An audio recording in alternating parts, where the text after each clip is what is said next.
You'll never take me alive. I'm getting high with my 4-5, trying to survive, cause niggas die having short lives. So I'ma ride, give me 5 on the black side. Niggas collide, that's why the strap's on the backside. Waiting for niggas act a fool with the wrong guy. Say to assume it's probably gon' be a long night. I like my bitches topless and them thongs ride. Do it all night, even though they head tied. It ain't a fair fight, somebody gotta do it. I treat them like a sprinkler, run right through it. And then I'm back to getting money by any means. Keep my eyes on my money, fuck my enemies. I'm from the jungle where the lions be top dog.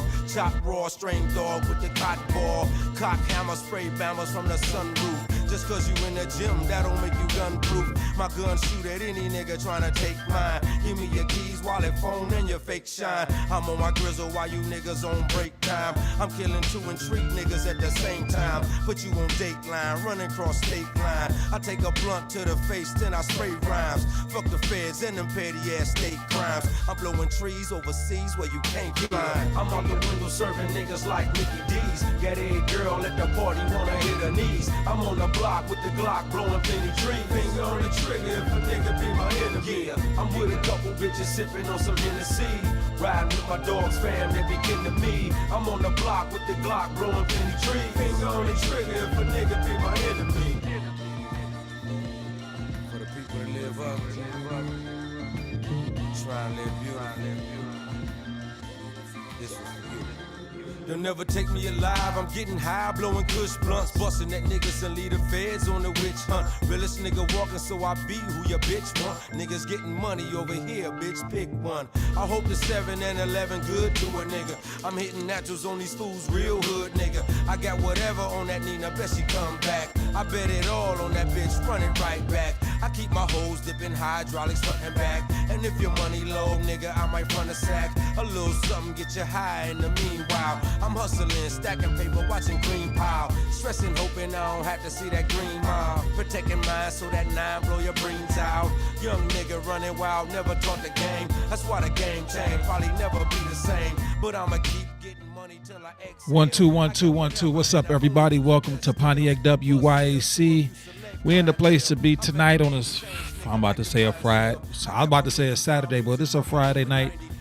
And we doing it tonight. We're going to talk about a couple things. I'm going to open up the phone lines. If you want to come on in, you can. Also, talk about some topics. I know a lot of people got some interesting things to talk about when it comes to the Department of Education. It is what it is. It's out the door. Hey, that's how I'm looking at it. But I'm going to go ahead and send out some links real quick. It's some guy. My boy, I want to go ahead and send one out too. So if you guys can hold with me real quick before we start. To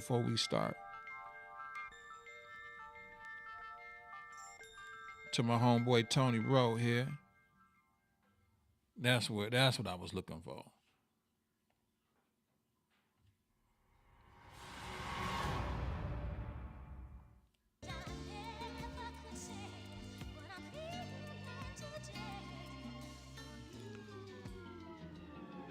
Never take me alive. I'm getting high with my 4-5, trying to survive, cause niggas die having short lives. So I'ma ride, give me 5 on the black side. Niggas collide, that's why the strap's on the backside. Waiting for niggas act a fool with the wrong guy. Say to assume it's probably gon' be a long night. I like my bitches topless and them thongs ride. Do it all night, even though they head tied. It ain't a fair fight, somebody gotta do it. I treat them like a sprinkler, run right through it. And then I'm back to getting money by any means. Keep my eyes on my money, fuck my enemies. I'm from the jungle where the lions be top dog. Chop raw, strain. There we go. Now I had to go ahead and send the link out to a couple of people. What's up, everybody? Welcome to Pontiac WYAC. We back in the place to be on a Friday night. I sent out 4 links. I don't know if they're going to come in, but I sent one to Coco Boulder if you're listening. Sent one to April. Sent one to James. Sent one to Derek Wins. If you want to pop in. It's on your email. So go ahead and check out your email. But we got some things going on right now, man. A lot of people are up in arms about what's going on with the let me turn this down here. There we go. We got a lot going on right now with people worried about or talking about the Department of Education right now and what's going on with that and why such up in arms right now with that. I'm not too worried about the Department of Education, what basically is happening as far as I think the power is going back to the states. So I think that's one thing that, I think might be the best. I'm not 100% knowing everything about what's going on with the Department of Education, but I do know, you know what I'm saying? I do know that it probably be best suited. It probably would be best suited for the states to handle. So I'm not against that. I'm not against that at all. Let me go ahead and just share the live real quick. People want to jump on, they can. Let me see here. Till I exhale. I was supposed to call my dog back, man. I might have to do that in 1 second. Here we go. So I'd like to go ahead and thank everybody that really liked that one, that what I came up with the other day. The walk and talk in the park. I'm gonna do more of those more often and more frequent. I'm looking to, I just like to create some type of content. I like to be able to have an idea. I like to get up and I like to kind of implement them when I feel like doing it. You know what I mean? And that's what that really was, going ahead and just implementing the idea. I said, you know what? I'm going to get up, I'm going to walk, I'm going to get up and I'm going to talk. And also I got a drive time. When also I recorded a couple of the drive times. I really didn't like the drive times that much. I guess, I don't know. Sometimes you get in your own head, y'all. Sometimes you get in your own head. Let me see here. Sometimes you get in your own head. Shout out to Bobby Benton coming back to the pod April 10th. But sometimes you get in your own head and you try to create. And when you try to create some things, you got things on your mind. Sometimes you be worried about what other people think and if you're going to get viewership, and all those types of things are important. All those things are important, getting viewership, getting views and coming on here, engaging. But I think a lot of times we think about too far and too long on what we're going to be able to, if we're going to get engagement. But a lot of times you just got to go ahead and do what it is that you like to do. Create the content that you like. Get on here when you get online or you get on live or whatever you do. Get on and make sure you talk about the things that you like to talk about. That way you'll be more engaged and you'll be more amped to do it. That's why in life it's always the best to, kind of just gravitate to the things that you like to do, because you're going to be more passionate about it. So D Wins, I'm going to go ahead and send you a text, buddy, because I sent you a email letting you know that I sent you a request for you to join. So hopefully D Wins will pop in with us real quickly if he got the time. Let me see, just sent link. But I know what I want to talk about. I like the political stuff, you know what I mean? So a lot of people really not. Let me go ahead and see what this comment say. Let's see what the engagement say. What's up, Gil? Hey, that's my man's Gil Garrett on the campaign trail. I seen that award that you got. I think I hit the like button. I know I hit the like or the love button. Man, I'm like, Gil up here doing it, bro. Gil, hey, Gil. I think you posted a memory, man. I think what it was, a memory of you DJing. And I did forget that you used to DJ. I forgot you used to DJ, man. But it is a lot that you've done in the community, for the community, and around the community. So it ain't, I think a great part also of community service in the city of Pontiac is not only just doing things in the city of Pontiac, but doing things around the city of Pontiac, just not in Pontiac, you know what I mean, and the surrounding communities, because those are your partners. Those are going to be your partnership or your constituents, throughout the county, I mean, and I know you got great, I don't want to call them plugs. That's the ghetto term. You got great connections as far as you got great interconnections with people throughout the county and throughout the Tri-County area, which is a good thing, you know what I mean, on a state level, and you're doing things on a Fed level too, as far as what I've seen. So I know the campaign trail for you was fresh, man. So Continued success. I know you. I seen you on what show? When my man's music, the music shop. Yeah, you did great on the music shop. You did great on Regina and them show. And when you come on here, you also do great, man. So, yeah, bro. But you got your bases covered, man. And I'm just seeing your campaign grow, taking Pontiac with us and showing we have some amazing people here. You do, yeah, we do, absolutely do, bro. And I'm just so happy right now, man, that I'm so happy that the weather is breaking. Now things are about to ramp up. It's about to get real interesting. Now that now people are throwing out and getting more interested, and people always been interested in what's going on, but now you can get more and stomp the ground and shake the leaves, and start making people aware of your platform, and the people that doesn't have social media, and you be able to be out more in the streets and visible and talking about what your platform is and what you're doing, man. So I'm looking forward to the whole campaign season. I don't know who all is and who is thrown their hat in yet. I know the main ones, as far as the mayor. But I heard, some other people are coming in. Hasn't been confirmed or whatever the case may be. But it looks to be interesting, and it's going to be a variety. It's going to be a variety of folks. It's going to be a variety of folks. It seems like that's running some people from the old guard, and current, and looking like some new people. But it's going to, I know you're going to hold your own, man. Taking Pontiac with us and showing we have some amazing people here. So yeah, bro, I was thinking about looking at the Department of Education. I'm not too versed on everything that happened with the Department of Education, but I did see it's been a hectic week for me, man. It's been cool, but God has been good, you know what I mean? But it's been one of those weeks I haven't been able to really listen to the news cycle as much as I really have been the last month or so. So this week I kind of just took it easy, laid back, did some things, whatever. But I did catch the news and catching what's going on right now. So the Department of Education, and from what my understanding of what's happening with the Department of Education is that it's being dismantled on a federal level, and that the power is giving back to people on a state level. If that's what the case is, I don't know if that's such a bad thing. Let me see what you have to. We need to talk about it. We have to prepare ourselves before we get caught up in the process. Yep. We do.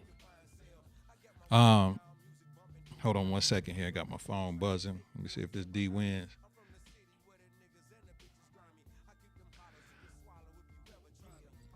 Oh, them jokers, my sister and Derek, man, they out driving, bro. They out riding, dog. I don't even know if he get they down, you know what I mean? They enjoying the weather. But I don't know if D Win's gonna jump on. Oh, okay. So D Wins might pop on a little bit later. Would you say some states will not be able to? Will Michigan be able to handle what's coming, though? Hey, Friday night, Miss T.D. Lou.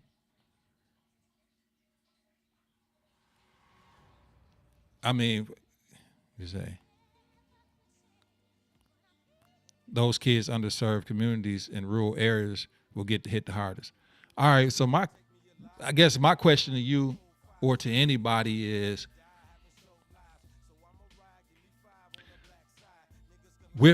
let's just be, I'm gonna just shoot it from my knowledge, Gil. I'm gonna shoot it from the knowledge that I know and understand right now what's going on in the Department of Education, right? I know the United States, as far as when it ranks to industrialized countries, the United States pours, if I'm not mistaken, a lot of money. The United States pours a lot of money into the educational system on a federal level. But the United States is still last. It's still last on or behind a lot of countries when it comes. I mean, so we pour the most money in, but we still basically the last when it comes to you know, skill level education. You know what I mean? So isn't it may be a good thing to dismantle and rework the process or rework the whole, you know, from the inside out, or turn the power back over to the states that can handle it. And the federal government, from my understanding, is still going to support and give money to help these states support what's to come. But wouldn't it be better just almost to have the state dedicate what they know would work for their, because wasn't it at one point, wasn't it like that? At one point in time, when did the federal government take over education? At one point, wasn't it states had control over their, you know what I mean? At one point, and when did the Department of Education? I want to see that. I'm about to look this up. Let me go ahead. I'm gonna read what you said. Michigan will not be able to handle such swift movement and changes. Okay, talk about it. Our delivery structure is outdated. Kia, Pontiac will not. I agree. Yeah, but do we stay the same? Thanks, people, for tuning in, man. I really appreciate it. Thank you, guys. Thank you so much, because I haven't been on in a while. I haven't been on, you know what I'm saying? But I like to say thank y'all for tuning in. You know, I jump on when I can, and I'm moving and grooving and trying to keep things smoothing, you know what I'm saying? So I appreciate y'all for jumping in. But I think this is an important conversation, Department of Education, what's going on with that. I want to see when the Department of Education was established. So I'm Googling this right now. Department.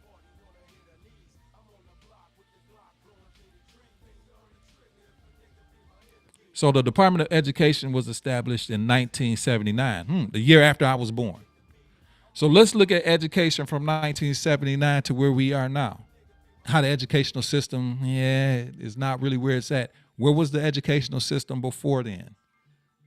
Hold on, this is my mom. I'm gonna have to call her one day, y'all. I'm gonna put my mom on the show. I'm gonna put my mother on the show. I think that'd be very interesting. I'm gonna have to brief her before she comes on, but I'm gonna put my mom on the show. The very next show, I'm gonna tell y'all this. The very next show that I'm doing, my mother will be on the show. She probably won't be sitting here next to me, but she will be on the phone. But I'm gonna have to brief her and tell her what not to say. But she gonna be on the phone with us. And I'm going to talk. Matter of fact, I'm going to have a segment called Me and My Mama. Kia, if you want to come on, come on. But yeah, I think I'm going to do that, because she be like, yo, I want to sing. And, you know, my mother is a great singer. Not to get side pointed, but she wants to come down here and sing. And I got her voice on record and everything like that. But I think it'll be a fun segment. And plus, that's something that she would like, I think. But anyhow. Yeah, I'm gonna put her on. So 1970. So look at where we at from 1979. Where are we from 1979 when the Department of Education came into play to where we are now, where the educational system is terrible. I mean, we got to admit that the educational system is bad. It's not where it should be. I don't know how much reform is going to need to be able to turn it around at the present state that it is. It's not just Michigan, it's all 50 states. You know what I'm saying? The United States as a whole, education is not good. You know what I mean? It's, like I say, it's behind China, Germany, it's France, it's United States, but the most money is being poured into it. So I don't see nothing wrong personally. I know there's going to be some things that maybe don't jive well right now with people, you know, as far as a big transition. But I'm thinking that something maybe has to change now. You know, Michigan might have to adapt. Maybe if Michigan is not hamstrung by the federal red tape up under the educational processes, and a lot of this ways I'm a layman and I'm trying to understand as we go. But I'm just if one thing is not working for years, from 1979 to where we are right now, then something has to change. Because, I mean, I don't think that we could continue to have the educational system going the way that it is, because it's going to get worse and worse and worse. It's just going to get places like Pontiac, places like Hamtramck, Oak Park. I mean, it's already it's already, you know what I mean, not the best. Let me see what you say, Gil. Gil, we might have to have you on. It was the states. However, the equalization of funding, disappropriation, and segregation. Right. And the segregation movement that took place accelerated the need to more balanced funding model. All right. And I'm with that. So I don't want to, I play devil advocate because sometimes it's fun to play that, dog, honestly, like point, counterpoint. But how long do we stay in the system and the format that we are in right now? How long do we stay on the system that we are on right now? We cannot stay on the system that we on right now, because right now the system, as far as, you know, the public education period as a whole in the country, is sliding downhill continuously. So it's like, even with cities like Pontiac or Compton or whoever, I don't care where, it's almost all relative now. It's all the same. But inner city is hit the most hardest. What we going to do about it? We going to keep it the same? I really think the states actually taking over will be, and I think with federal, you're still going to get federal help. Federal is still going to pour money into it, but I think it's just going to be more of a state control. You know, if anybody could tell me anything different, I know Gil said he on his way home. He may be able to jump on, hopefully. But that's just what my thought pattern is. I know a lot of people, and I'm gonna be straight up, I know a lot of things that people, whatever Trump kind of do, you know, people don't like. You know what I'm saying?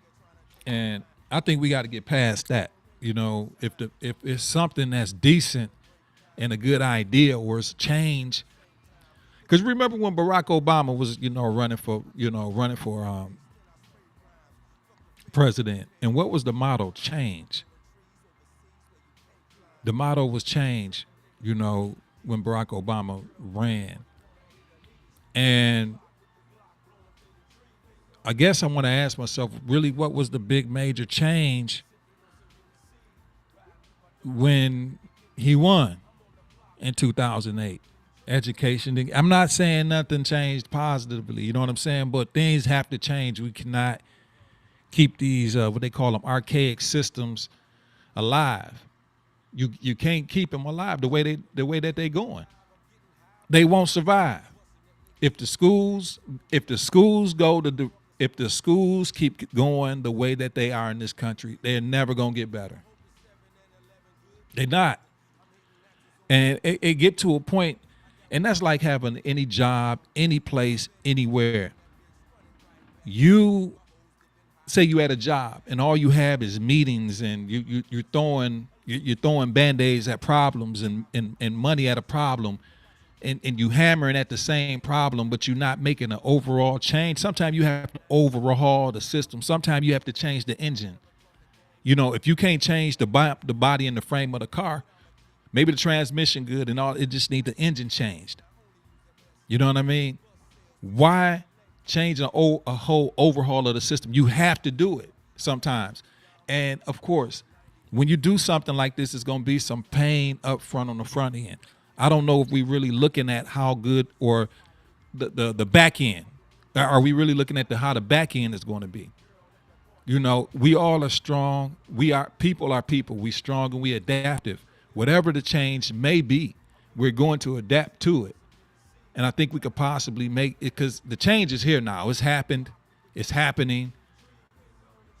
So how could this be turned into a positive? I don't really think the Department of Education going through the problem or the situation that it went through was a bad thing. And the only reason I'm saying that it's probably not a bad thing, because it wasn't successful in the first place. We got to be honest about it. Is it just that we don't like it because he did it? You know, but if Joe Biden did it, or old girl did it, Kamala or Barack, if they would have did it, would have been okay. You know what I mean? So we not forget who's making the change or the things that's doing. Was a change needed? Was a change needed? And that's what the problem or the question of the fact of the matter is. Let's take out who making the change. You know what I mean? So I don't think the Department of Education going through the transition or whatever it's going through right now. I don't even know if that was a bad thing. If anybody want to call, you can. I'm going to go ahead and open up the phone lines. Boom. 248-905. 905-1128. Let me make sure. Let me go over to the phone and make sure we on. 248-905-1128. Let me make sure that you can get through if you call here. Let me see.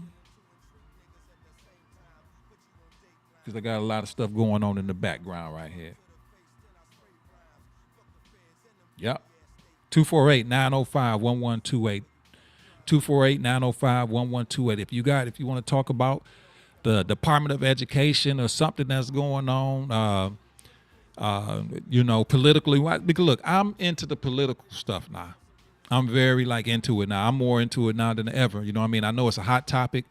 I have different opinions. I have a different opinion or outlook from most people. That's what make it interesting. I'm not afraid to stand on where I believe, and still I can get along with you. We can still be friends. We still can be family. But I see things in a whole different way, usually than the majority of the people I know, and that's fine. I like that, and the reason I like that is because maybe they can put me on some way that I'm really not thinking, or maybe I can say something that make them think about something. But I'm not knowing it all. I don't know it all, and I'm willing to listen and maybe get some input, something that make me think different.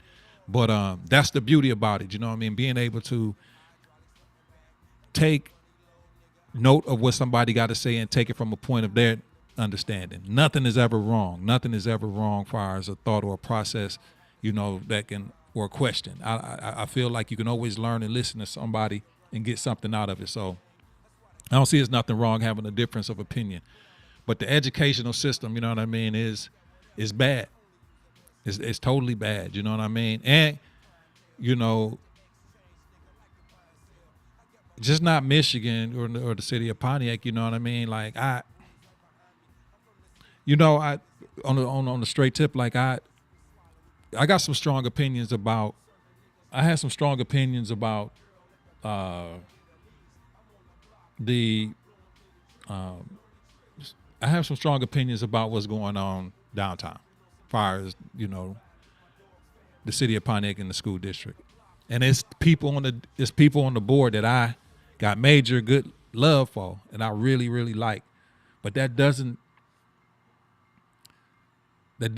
negate the fact that I really don't like the overall what's happened to the schools. You know what I mean? None of us is happy about where the schools are. And from where the schools were, and I don't want to live in the past, and I don't want to be like the wonder years and where things were and how they were. But it's hard. It's hard, when one of the ways to decimate a community, man, is, schools. When the schools are not as impactful or abundant as they used to be. A lot of people, all they got left is the schools that they went to. I'm talking about people that's 70 and 80. That's their connection. You know what I mean? That's their connection to the community. It's the schools that they went to. And people that's 70 and 80 and 60 pretty much don't really even have the school that they went to in the community anymore. That's not just here in Pontiac, but that's kind of pretty much everywhere. And when you don't have the connection when you don't have a connection to the school because they're no longer there, it's like you do less. I know if this, I've done some things with Pontiac High and been around ATAP and other schools that's in the inside the city of Pontiac, but I know for myself, if the school that I went to was still standing or still in operation, I would do a lot. You know what I'm saying? And it's not the building, it's the kids. But a lot of people associate the building, you know what I'm saying? Because that's the, that could be the core or whatnot, the case may be. But I wish, I look back on how things was, the educational system. Because I remember when I was growing up, I was kind of counting the elementary schools that we had. I was talking to my homeboy that's in Mississippi. We had Franklin.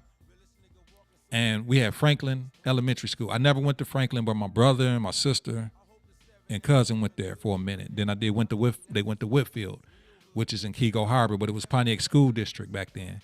So you had Franklin that was open. You had Whitfield. You had Frost. We went to Frost also. LeBaron. You had what was it? Mark Twain, right? You had Madison. No, Madison was junior high, but you had Elcott. You had Harrington. I went to Harrington for a little bit. Now Harrington is still standing. We still got Harrington Elementary School, but all of the elementaries that the city of Pontiac had are basically gone. Then our junior highs, we had Lincoln, we had Jefferson, Lincoln, Jefferson, Madison, Washington. Man, I'm getting old, y'all. Go ahead and give me some more people. We had like 6 junior highs, 6 or 7 operational junior highs, right? And we had the 2 high schools. Then we had an alternative school. Let me go ahead to Longfellow. We had Longfellow. Emerson gone. James, I sent you the link, dog. I know I didn't know if you was available or what, but if you check your email, I sent you a link. If you want to get on, you can. So we had Kennedy. Check it, check your what's name, dog, if you want to. We had Kennedy. No, we had 6 or 7 junior highs. We had however many elementaries. It seemed like 10 elementaries. You know what I'm saying? And then we had the 2 major high schools, Pontiac Central and Pontiac Northern. Now, and that's all, and that was all just regular public school district. That was the regular public school district of Pontiac. No charters, no nothing. And none of that new stuff. Okay? So now we got Pontiac High. That's the only public high school, pretty much. And then, if not the only one, but we have that, and we have the one that was going, WHRC, or more or less, you know what I mean? It's just like, it's sad, bro. You know what I mean? Like, and I know cities got to change or close schools. Like, I know Southfield had to do the same thing. But the tradition, it decimates a community when you close schools, man. It's like when Southfield closed Southfield Lathrop. I was mad for Southfield. I'm mad that they had to go through that because it condensed everybody. The kids at Southfield Lathrop, and when Southfield High had to combine, they had a problem for a minute. They had to work through. But those 2 schools, to me, I looked at them like Northern and Central. You know what I'm saying? Or even when schools in Detroit close and you hear about that closing, it's I know it's different, man. You know what I mean? I know it's different. I know finances are changing in these communities and stuff. And that's what I'm saying. And I'm looking at the Department of Education. We get through all these years from 1979 up to now. The Department of Education been, quote unquote, in charge of all this and however it's going in different cities and different states. And the Department of Education been in charge of however it go. And all these schools been closing and our schools been failing. In my opinion, it's time for a change. Because all I've been seeing over the last 15, 20 years is schools closing and education getting worse. The schools are really the backbone of the community. I can't even say the churches are no more. Because like the city of Pontiac got almost 70. How many churches in Pontiac? I don't even know. And it don't even make no sense how many churches are in Pontiac. And none of them can really get 100 members to come on one Sunday. Pretty much. You know what I'm saying? But that's another story, another day. Well, we got all these churches. Like, we're getting more churches and we're getting less schools. It's like for real, and it's disappointing. Because if you look around at any strong community in our area, any city that you got around here, around Pontiac, Clarkston, Waterford, West Bloomfield, you know, if the school systems is strong and the schools are strong, that community is pretty strong. And when we were strong, you know, like I said, I don't know everything that's going on, you know, about what's happening. But when our school district was pretty strong, or our schools were pretty strong, we had a good community. We had a real good community. But when our schools started to weaken a little bit, you know what I mean? And, you know, our community suffered on that. So overall, I want what everybody else wants. I want the school system to get better. I would love not to see a lot of our brightest and best from Pontiac. Usually what happens is they wind up going to West Bloomfield High School. They wind up going to Auburn Hills. They end up going to, you know, Auburn Hills. Or they go to Waterford Mott. You know what I mean? Or if they athletically or super talented athletically or, you know, academically, then they go to Country Day or St. Mary's. You know what I'm saying? It's like they just plucked out. And it at one point in time, it was just an honor to be, for real, Pontiac Northern or Pontiac High School, Pontiac Northern or Pontiac Central. It was an honor. Those, you know, 70s, 80s. I mean, you know, you didn't hear about our brightest and best in the 80s pretty much going to no St. Mary's or Detroit Country Day. You know what I mean? I know the times was different and it wasn't like you could move around like that, but you didn't hear that, you know? So I'm tired of seeing our brightest and our best. Like, I say this, the state championship that West Bloomfield won, I say this, the state championship that West Bloomfield won a couple years ago, basically football, I say that's Pontiac's state championship, because it's like a lot of those kids, those parents are from Pontiac. It's a mix. Those kids that's at West Bloomfield is a mix of Pontiac schools or Pontiac parents and Southfield parents. That championship is really shared between Pontiac and Southfield. Those are, you know, and that's the same thing that happened with Southfield, I believe, when Southfield emerged. I think a lot of people was looking for escape, and West Bloomfield was a medium, like for Pontiac and Southfield. And West Bloomfield benefited. West Bloomfield benefited. People got jobs at Michigan because of what the talent of Pontiac and Southfield combined did for people. Lack of understanding the educational business environment was an issue. After studying and learning in other communities throughout the country, I understand that what's needed to be done and have a plan of action. Mr. Gil Garrett. Yes, sir. It's just, you know, it's just like, so I just feel, you know, I'm not complaining, you know, what happened. I hate what happened. I know you hate with the state of our educational system. And it's just not Pontiac. It's everywhere in the state of Michigan, like the underserved more than less. But also even the better schools, quote unquote, the better school districts or whatever, they get better results for testing or whatever the case may be, they're suffering too. You know what I'm saying? But they ain't as great as they used to be back in the day. You know what I'm saying? So it's crazy. You know, hopefully, you know what I mean? I would love just to see the overall educational system get better overall. But, you know, it's just I can only talk about Pontiac because that's where I'm from. That's what I love. I'm telling you the truth. I love and I embody what Pontiac is. I love Pontiac. You know, I loved I loved going to Jefferson Junior High School. Like I still ride past Jefferson. I'm like, wow. And I can't understand what happened to it. You know, it's like, I'm looking at it and it's abandoned. It's a beautiful abandoned building.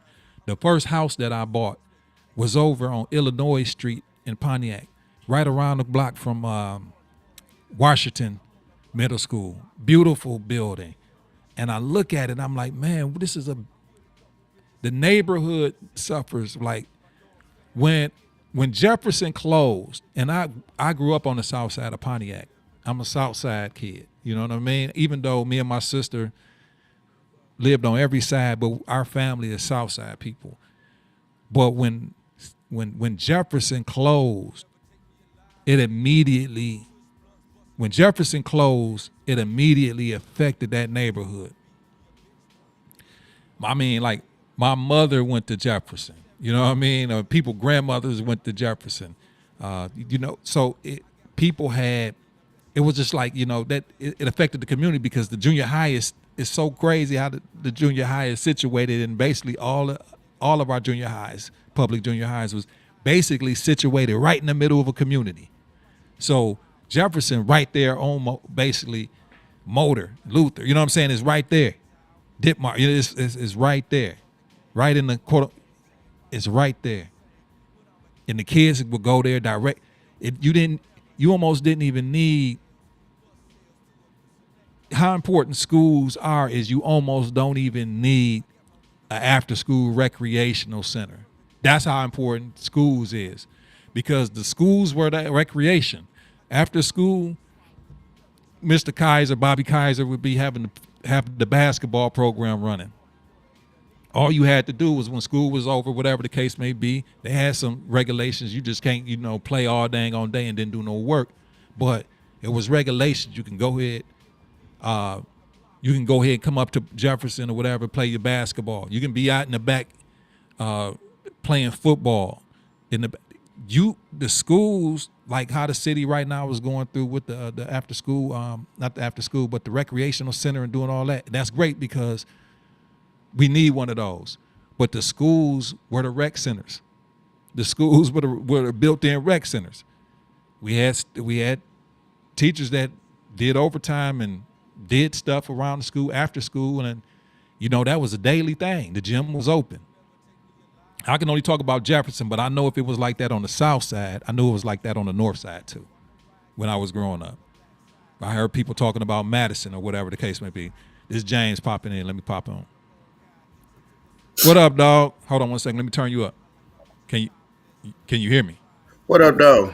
What's up, man? Yeah, dog. I was up here talking about these man, like how the city, man, like I'm just disappointed, man, on how things going with the schools, bro. I'm just straight up, man. Miss Patterson had called me like maybe a couple of weeks ago, and she's like, whenever you get back to doing the show or whatever, I want you to talk about the school and what's happening and whatever the case may be. I don't even really know everything that's going on with it, man. I'm just reminiscing on how it used to be, bro. And I know we ain't living in the past, and I ain't pointing fingers and blah blah.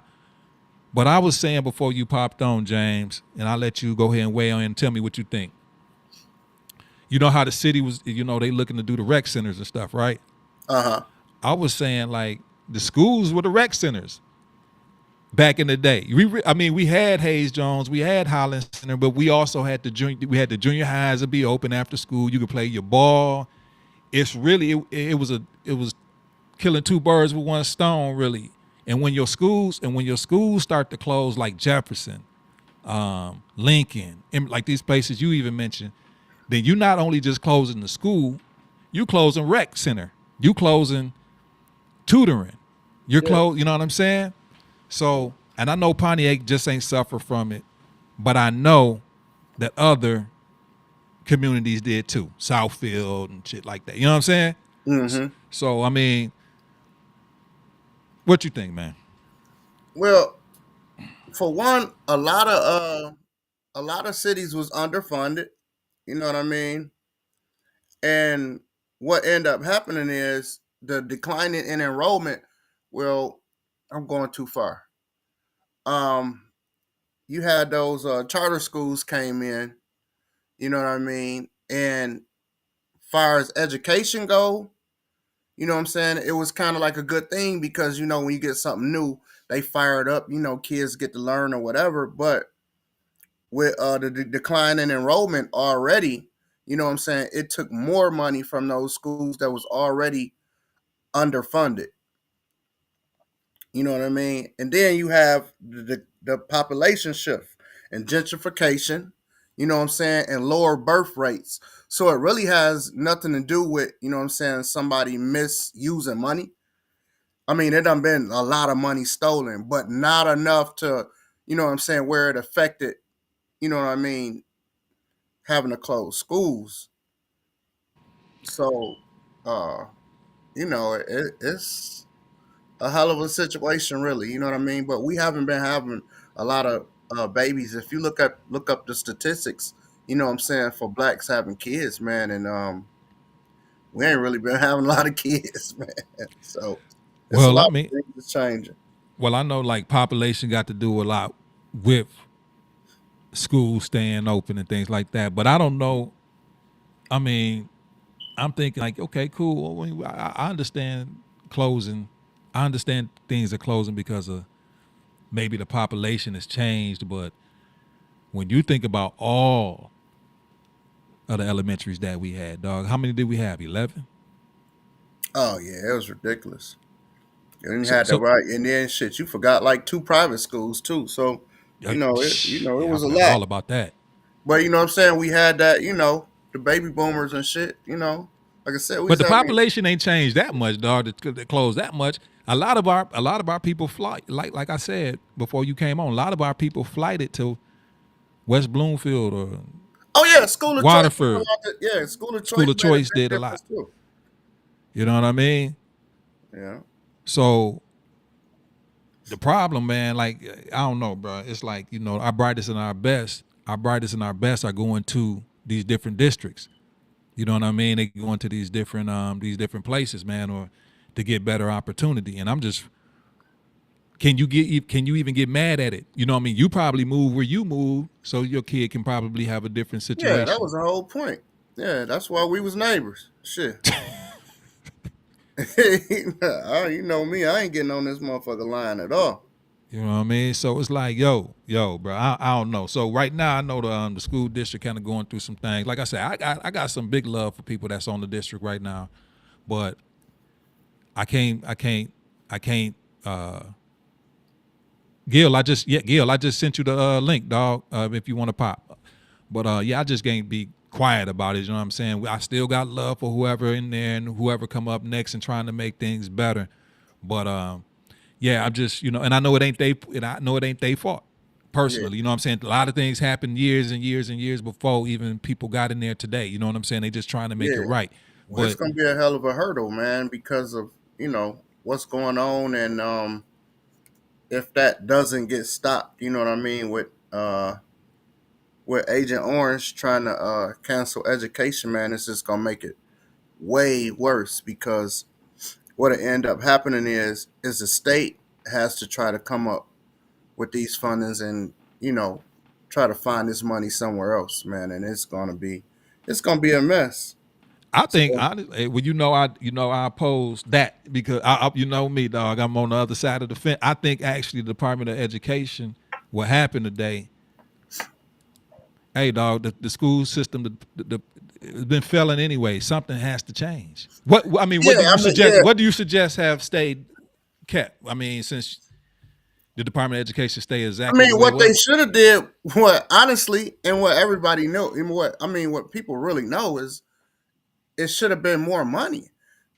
All of these different states and shit had not been. Everybody don't get the money that they deserve. You know what I mean? Um, and I'm not even going to say cities. Other states have people in different places that make sure that they get more money. You know what I mean? As far as like with football programs, places like Tennessee and all that shit. That shit ain't really happening in a lot of them places like that with football programs and stuff like that. But the school districts needed more money, man. They needed more money. But the problem is what they were able to use is the fact that a lot of these inner city schools, their scores was low, so they used that against them and saying, "Well, shit, it don't matter because they not doing shit over there anyway." But you can't do that when it is kids that actually still want to learn. You know what I mean? So therefore, that make the parents say, "I'm taking my kids out of here and sending them to so and so." What do you think is the solution? I mean, I mean, we embedded with with Pontiac. I can't really talk too much about a nation or but when it comes to Pontiac, man, I mean, what do you Man, think? right now it's too many factors. Like I couldn't give you a solution because it's going to take the parents, it's going to take the teachers, and then it's going to take the administration and money. You know what I mean? All of these factors when people was ready to give up, you know what I'm saying, on certain districts. It's going to take literally all of those things for something to change. And you remember, we'd be like, if your parents knew about your grades and shit, like they'd be like, we going to beat your ass. Like it's different. Like my son graduating this year, but dude, my ex-wife will literally help him do his fucking homework. Like Mm-hmm. what? Not help him with, you know what I mean? Like here, you got to, like, come on, bro. Like for real. Dog. Hey, bro, I'm gonna tell you like this, man. Hold on, I think we got Gil popping.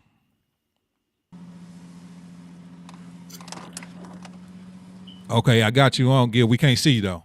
Man, listen, man, I am on my way home, and I could not wait to get on here. Listen, I it is this is a conversation that needs more than just tonight. Let's just say that. Secondly, when, everything that you're saying, you make a valid point, both of you. However, I think it's the understanding of how we are funded and how we obey the laws of this state is causing such a heavy disruption in our educational process is the problem. Public Act 451, and I really want to have a conversation where I can send you some documents so you can follow me and you can read them up and then study them the same way that I know them, because what I'm talking from is coming from a 20-year process. It's not something that happened overnight, right? And it's something that I've had used to make sure that we at least have a school district. Because when I just put a caveat there for your listeners who don't know, we were $56 million in debt back in 2005, even before I got on the school board.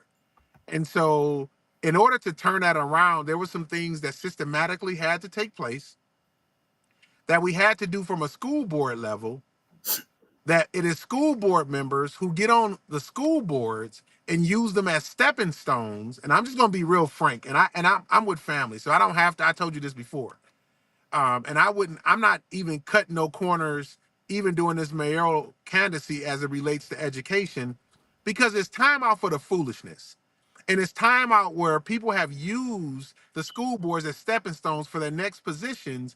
And they get in these positions without understanding that by law, the school board is the keeper of the budget and execution of the education system. And so if we're going to look at it from a perspective of business and how other districts do business versus how we do them here in Pontiac, we've always been a stepping stone to go somewhere else. I've never seen somebody who went on the school board like myself, and I'm not just tooting my own horn, but these are facts, who stayed until we got into the red. And what happens is you want to see the next seat, and then you go to the next seat, but you leave us with a debt, or you leave us with things that you wanted to put in play, but not see a finished product of. Meaning, Public Act 451 states that the powers that be is the school board. That's legislation law. That is what every policy and every bylaws that form a school district, no matter what school district has them, policies and bylaws, they make those policies and bylaws after the act of Public Act 451. And when you get folks who get on the school board and say, oh, it's just the superintendent, that's our only employee. Yes, that is our only employee to execute what the school board is elected to do and what they say that the people want. And there's just some districts across the country that do it better than others. Now, you'll get people who will say, well, I want to challenge that. Well, let's challenge. You can't challenge law. If this is what you say that you're supposed to be doing, and you took an oath and swore by this law, then you should understand what your powers are and what they are not. There's no power that says the superintendent has autonomy over the budget. There's no law that says the superintendent has autonomy over the educational system and how it's delivered. They're supposed to be the smart ones or the ones that's educated enough to say that, hey, this is what the community says, who elects 7 school board members in Pontiac, to be able to say, hey, this is what we want our product, or this is what we want our students to know from K through 12. That's why I say this conversation has series and points to it. Because some people gonna take sound bites and say, oh, what, is this or is this that? No, it's not that. It's the law. And nobody can change that. Nobody should be able to come in and say, well, I don't want to follow the law. And that's what happens. When you have underserved communities and all of these professionals come in and they say, well, we need a consultant for this and consultant for that, but you never do an assessment on why you need the consultant, i.e. example. And I'm going to talk about Pontiac School District because that's what I know. I helped shaped it. I helped understand it. I helped saved it. And now that I have a clear understanding of what levels that we need to get to, I want to make sure that we have board members who clearly understand what Public Act 451 is. Because it's the legal system that gets challenged on any situation when it comes down to a school district. So, could you give us a little bit of understanding about the ITA situation? So,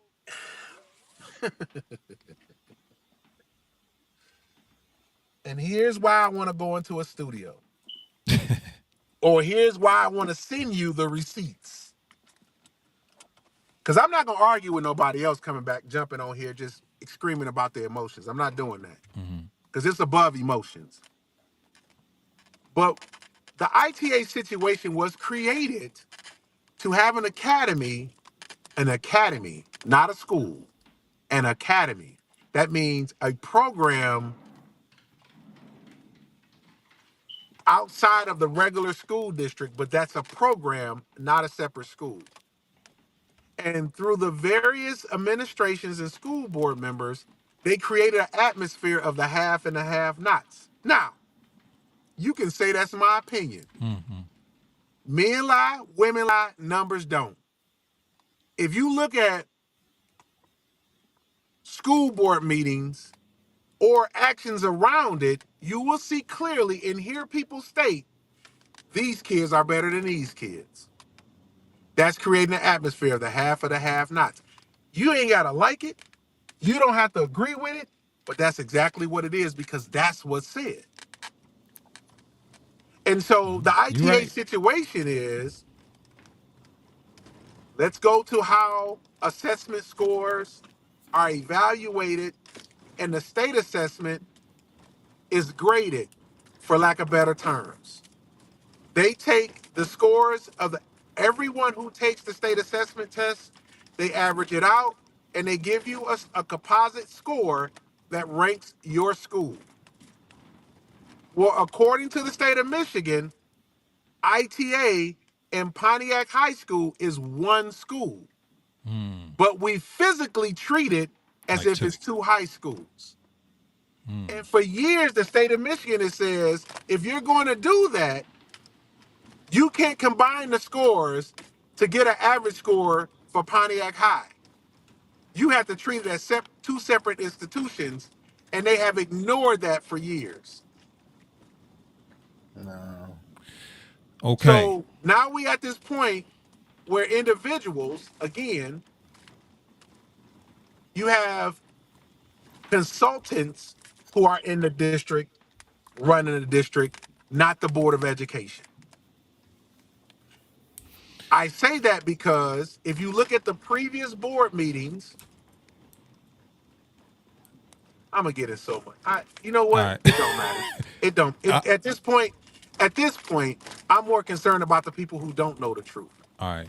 And I'm more concerned I'm not concerned about what somebody thinks about me because the people put me in position to do a job. Make sure my kids are educated, not to be liked. So I just want to put that out there. And Do for those people, and let me just put this since we're here, okay. that like to spread the rumors of he's a bully, he's this, he's that, his tone, his this and that. When it comes down to children, because I have grandchildren and I've raised children that's not even my children, I'm not going to apologize for how I protect them. And I'm not going to apologize for standing 10 toes down for somebody who tried to take money out of their mouth. And so you can create whatever narrative you want to. I protect women and children in this community, in the school district, in the city of Pontiac, and I protect families. And I've been doing it for 27 and going to continue to do it. And that has nothing to do with my job. That's just who I am as a man. Right. And some people I clearly understand because you've never been raised by a real man and you've never been protected. I have empathy for you because you won't understand the type of protection that I lay down or the type of people that I surround myself with who protect families. And so it will be difficult for somebody to come in who's passive aggressive, who operates out of emotions to say, well, he doesn't like me. It has nothing to do with you. I don't like the fact that you don't do your job and you took an oath to do your job. I don't care you man, woman, or whatever you classify your gender as. I need you to do your job. Because there's certain people at the federal level, right now we had this conversation, who is dismantling public education, who clearly knows that it's going to affect two genres of people. People are in underserved communities and people in rural communities. And everybody in rural communities are not black. We ain't in 1960s and this ain't the South. Mm. And so when you have that level of experience or have the experience that I have nationally, I represent Pontiac nationally. I'm in these rooms arguing on behalf of people who look like us, our communities in rural areas, nationally in various states, in Washington, D.C., so our voice can be heard. So of course my actions when I come back home is gonna be slightly different to anybody just because you tell me you got a DR or whatever alphabet you got in front of your name. Because you Yeah. don't Hey, live yeah, here, yeah, yeah, yeah. You gonna get in trouble. bro. You don't live here, or you don't have to suffer the consequences of the people who go to school here. I have to suffer that consequence because as a police officer, if they're not properly educated, what happens? They get into a system that's not designed to protect them. It's designed to make them what? Employees of the system. Mm-hmm. So I can calm it down a little bit. I'm a little hyped. You know Hey, why? that's Because fine. I am so tired of getting the end of everything because our people do not study. And the word says it clearly. My people are destroyed because of the lack of knowledge. Right. We want to do cute points. We want to say we want to be able to be like, hey, well, maybe it's something different. No, they are trying to destroy you. Yeah, literally. Yeah, I don't. But yeah, how do you get somebody to see that fact? Because it's literally like, in a way, like we looking at, say for instance, because we know people that's not, you know what I'm saying, that's not dumb. They're not, you know what I'm saying, And really to be ignorant honest, people. You know what I mean? That literally doesn't see that that's literally what's happening. They're trying to take away. You know what I'm saying? Because it's a, not to try to jump on Sante, but literally, you know It's what I all mean? good. It's all good. I'm here. It's going on right in front of us. You know what I'm Mm. saying? So yes, yes. that's why we be so upset and passionate about it, because it's right there in front of us. We see it that they, you know what I'm saying, once, you know what I'm saying, they're taken away. Like, they, where it said, in DC, where it said Black Lives Matter, that road or whatever, they literally Yeah. taking that shit apart. Yes. You know what I Yes. mean? They're literally doing, when he canceled this shit with education, like it's gonna be black history, all that shit. They taking black history. They doing it on purpose. Like, what other reason is it to say you don't deserve this black history? Even though we gave you fake black history, we still taking that too. You know what I mean? So how do you solve that? I, to answer your question is, I think it is by having not only these conversations, but a continued conversation. And so, what I decided to do was do a educational consortium in Pontiac. Any individuals who have a any passion towards wanting to know what the truth about our educational system is, I welcome them to the conversation. Because at the end of the day, if we don't have a clear understanding of what the law is, if we don't have a clear understanding about financing, it's a reason why we are consumers. Why the majority of people in the black community are consumers. We are not those, we go and we buy things. A lot of us, we still haven't gotten over the mark to say that, you know what, maybe I want to brand this ideal and do something different. We just started getting to the point of we saying, not just started getting, but we have a better understanding now of saying, man, we're $1 trillion asset to America. Trillions of dollars. How do I keep some of those dollars in the black community? Now I had And thought so when you about begin to have that type of conversation, it makes people scared because when I tell you, if I raise the conversation at the national level, we deal with hundreds of millions of dollars, and those are the decisions that we're making. In the Pontiac district, we're $100 million corporation, the Pontiac School District. The dismantling of Department of Education is not because of it is the funding, it is money. right. It is to control where the money is going. And what makes So Pontiac unique, go ahead, I'm sorry. I was about to ask. So it doesn't sound like the problem doesn't seem like it's the lack of money then, because it sounds like there's money. Oh, sir. Is it By a lack of far, it's money? not the lack of money. It's not the No, problem. sir. It's not the lack of money. Okay. No, sir. Okay. No, sir. I can. So the problem And is this is the why I want lack to be of able to. I wish we had a whiteboard so I can show you and just put the receipts up. Oh my God. It is the managing of money. the managing of the money.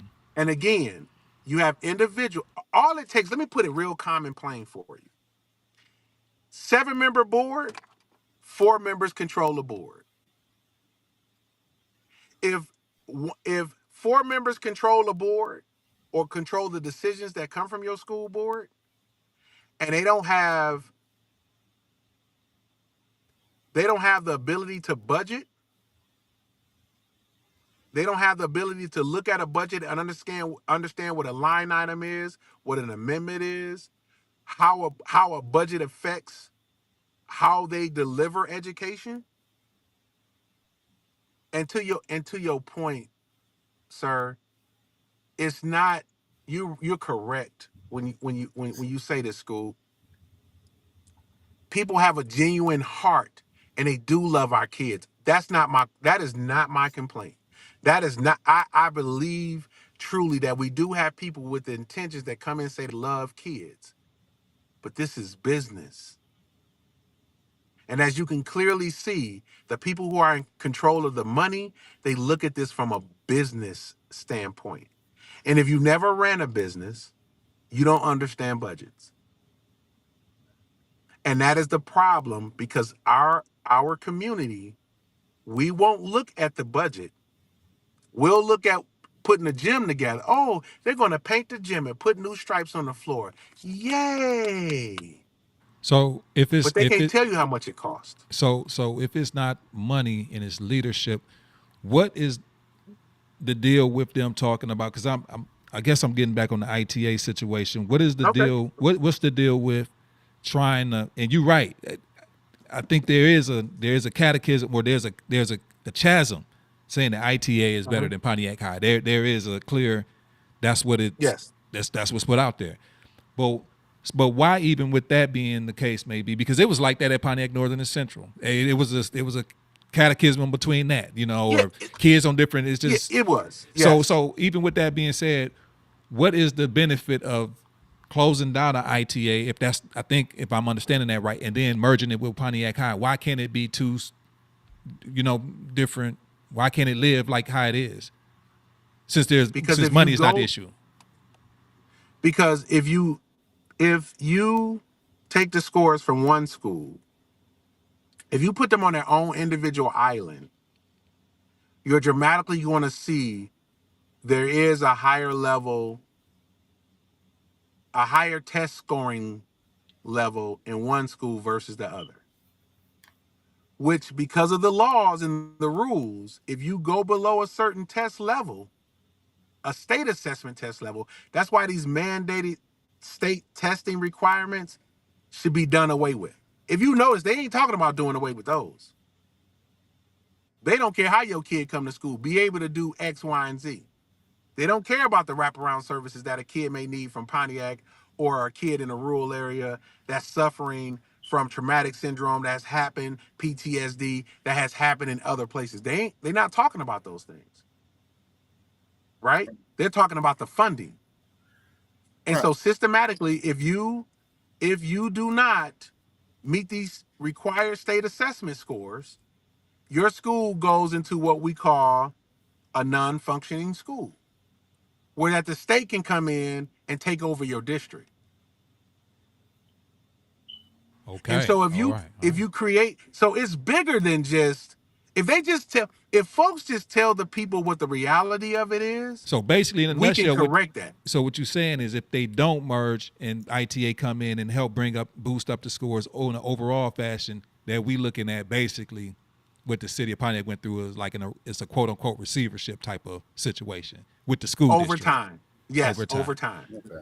Hey, Over so time. look, right quick though, I was looking because I had looked this up before because I was, you know what I mean, trying to put some information together, and I had looked up, and it said Pontiac School District budget was $47 million. No, our budget is 110. Oh, well, yeah, No, it's 100. on the state site it says 47 million. So that's And why they may have, well, to your and to your point. Go ahead. and West Bloomfield is 116 million. No. I can I can show you what our budget is. Like, it's no way, no. And Okay, it and to be honest with you, and that's the overall tho- those state when you go to those state those state, and I'm using quotation marks. You can't see me. I want to get right. upstairs. But those state those state, I guess, um ranking of budgets, and when they collecting data and things of that nature, are not certified through the state of Michigan.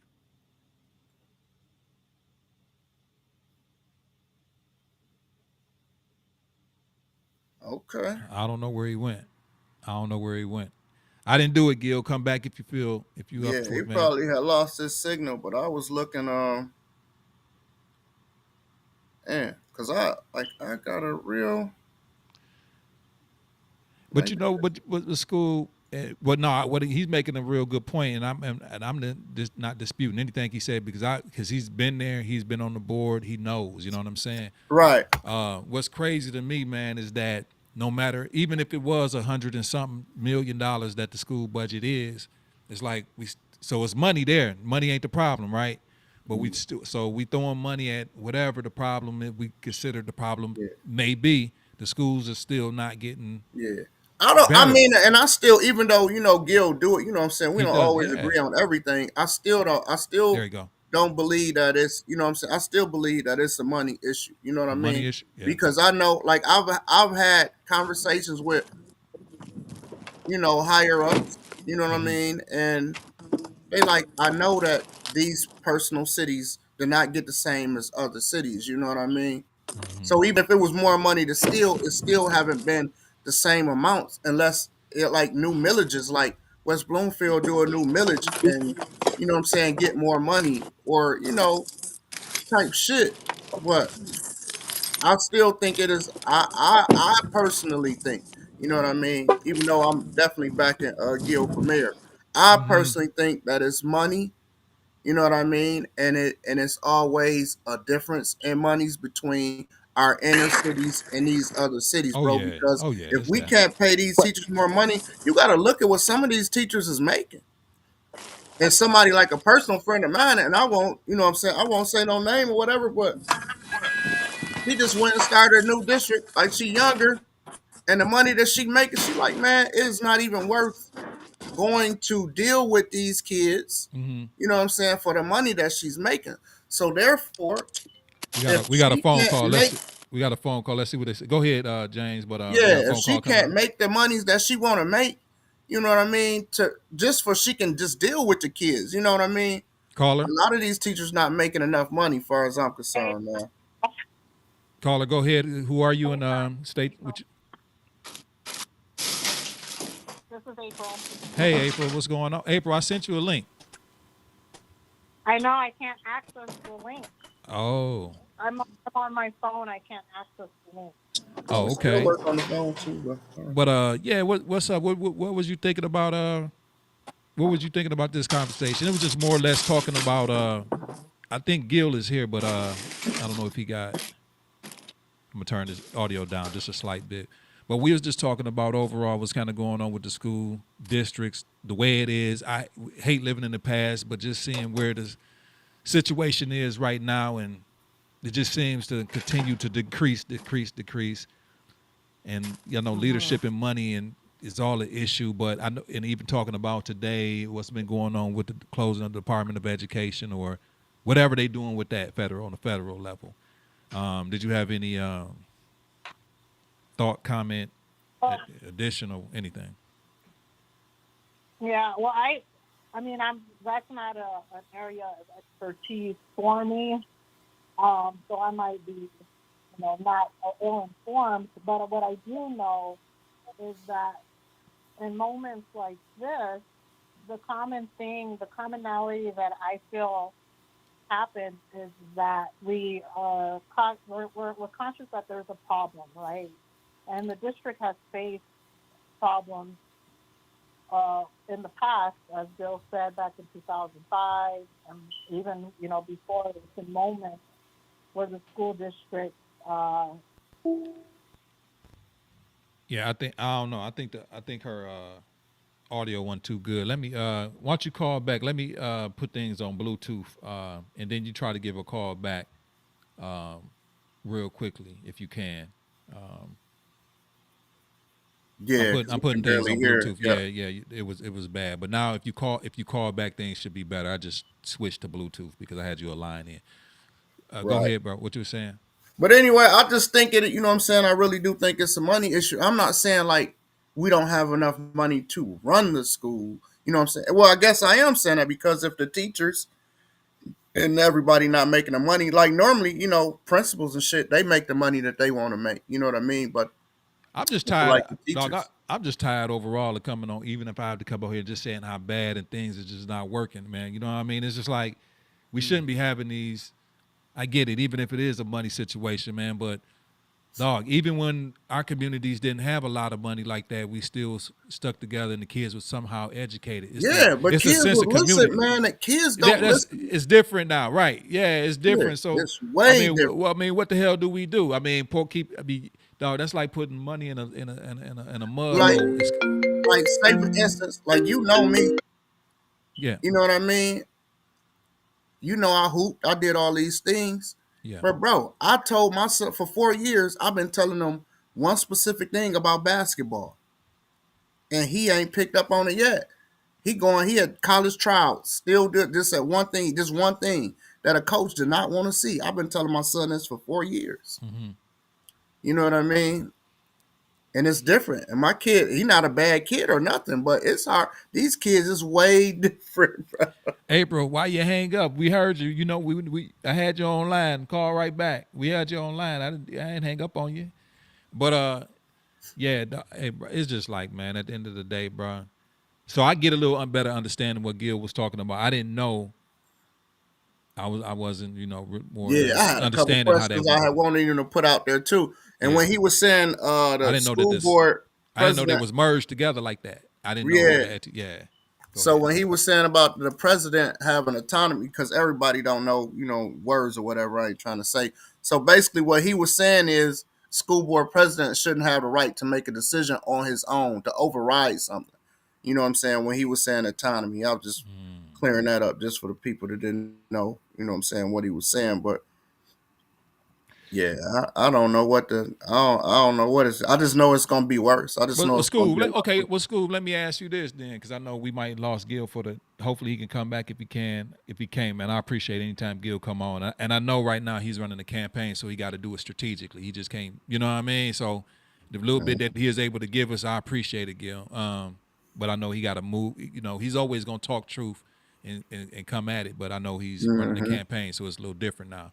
But what I'm gonna ask you, dog, like even with today going on with this, do you feel like it's really like, dog? Just the Department of Education, just depending on just like the state of the whole nation in education is terrible, dog. Do you think that we had to a major overhaul had to change, something had to happen, or do we continue Not the in course this that we form. live? So Yeah, what do we do? Continue to have meetings and continue to put money into it, or what do yeah. we do? I mean, because it's a reality. Like I know a lot of teachers. Like let's say for instance, it's no way I can say I have not even half the knowledge that Gil has as far as the school district go. Like I don't know that, but I know from where other people I know that's educators or run. You know, my ex-wife over educates for the whole state of Michigan correction. You know what I mean? And what other teachers do? Those teachers would rather go work in the prison and Period. make that real money. You know what I mean? Instead of going to a school district. Right. You know what I'm saying? So if they had the money to pay those other educators, that they would go to a city school instead of wanting to go work at a prison or you know what I'm saying, something like that. That's what I'm saying as far as that go. I'm not saying like you know what I mean, like budgets and whatever. Like I don't know none of that shit. I know how millages work, and I had wanted Gil to explain that as well because he Okay. would be able to do it way better than me. So I guess the question around, you said explaining millages. Yeah, like you know when because like a lot of time like when other schools, you know what I'm saying, they want money and they have millage Hmm. renewals. You know what I mean? Oh yeah. Oh yeah. Okay, I got what you're saying. So what happens is, and what has happened over time, is that when your regular budget is not meeting the needs of your district, whether it be from construction needs, et cetera, millages come into play. The citizens say, "Hey, listen, we know we've had this high school for 30 years. We know that we need to do something different. So we need to put out a millage to, build a new high school." And they do that. And because that community understands that they may not have the necessary funding that's going to come from the state, or their student allocation is not going to cover the cost of that construction, they'll put in that particular millage. And so that's how that takes place. And it happens over time.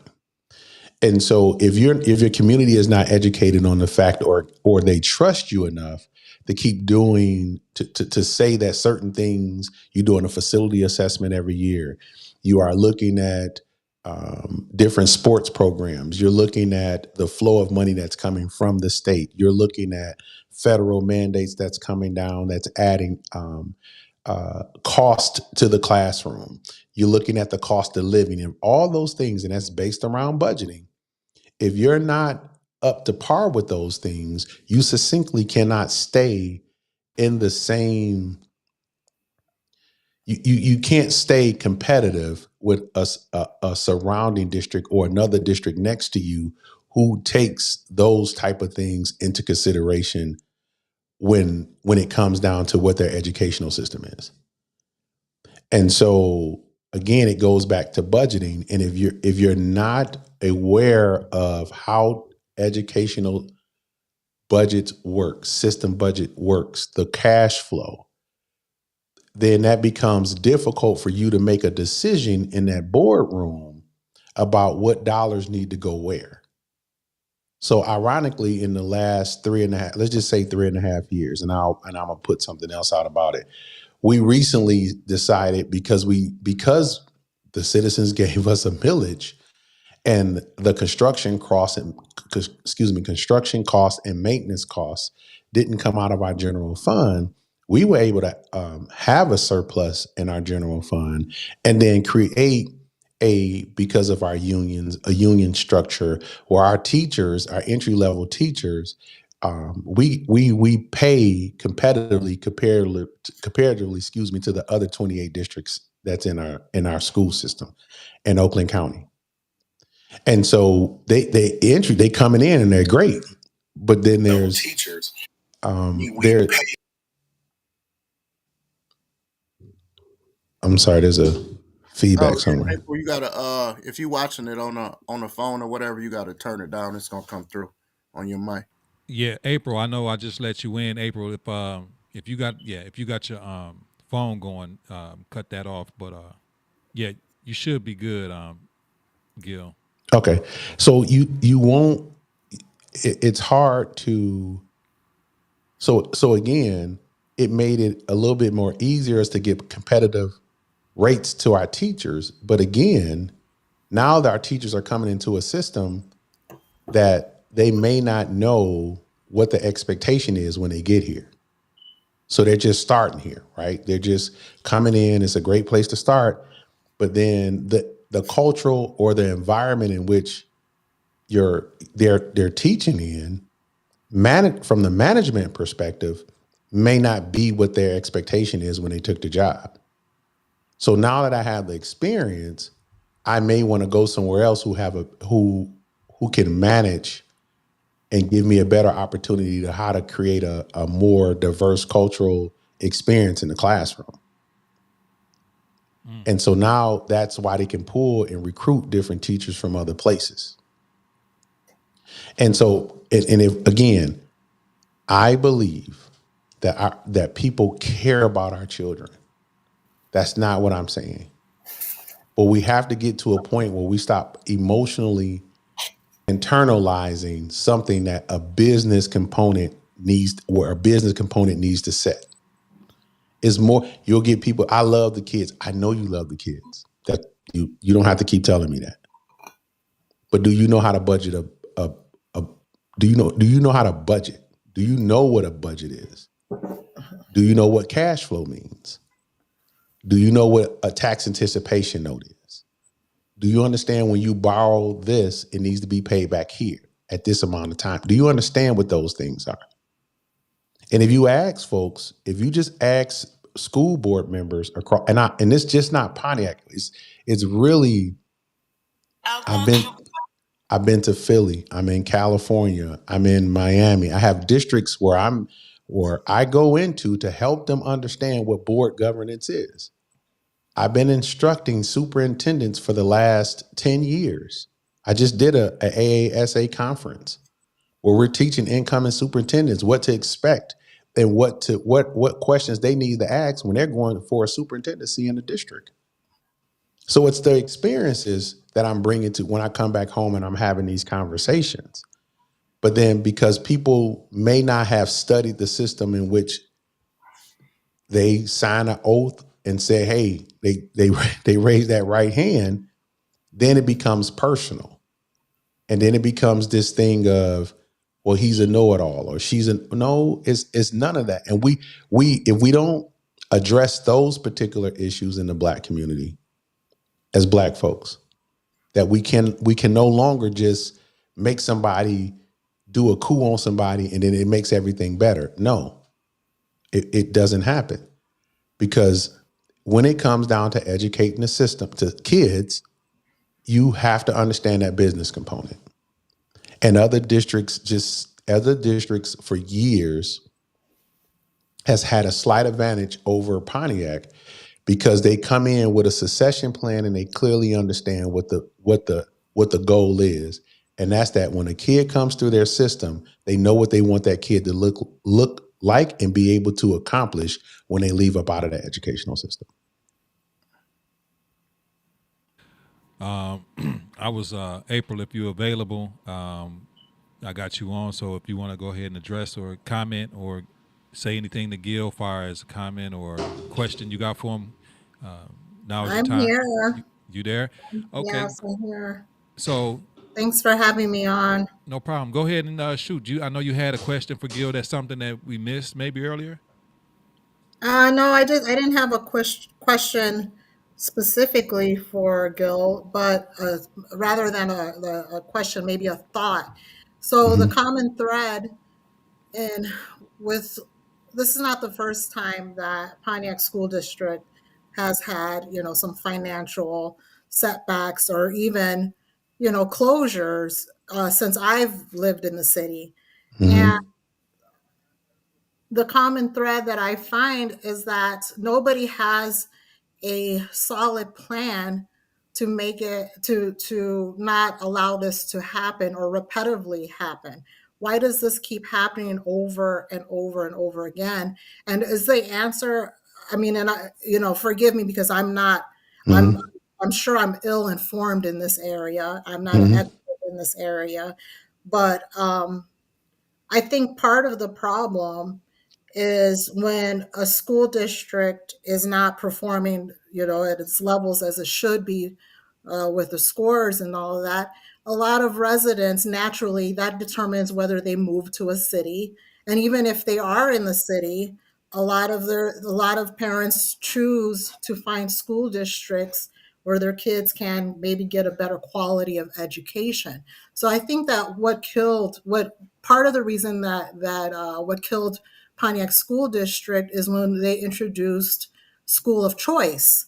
So when you introduce school of choice, it kind of um, spreads out and thins out the population in the school districts, and it gives each school district, I feel, like a leaner budget is what it seems like to me. What do you am I correct in my thoughts in that, Gil? Is that what happens when a city adopts school of choice? And why does Pontiac have that option of school of choice? Why do we have residents that their kids go to other school districts around Pontiac? Okay.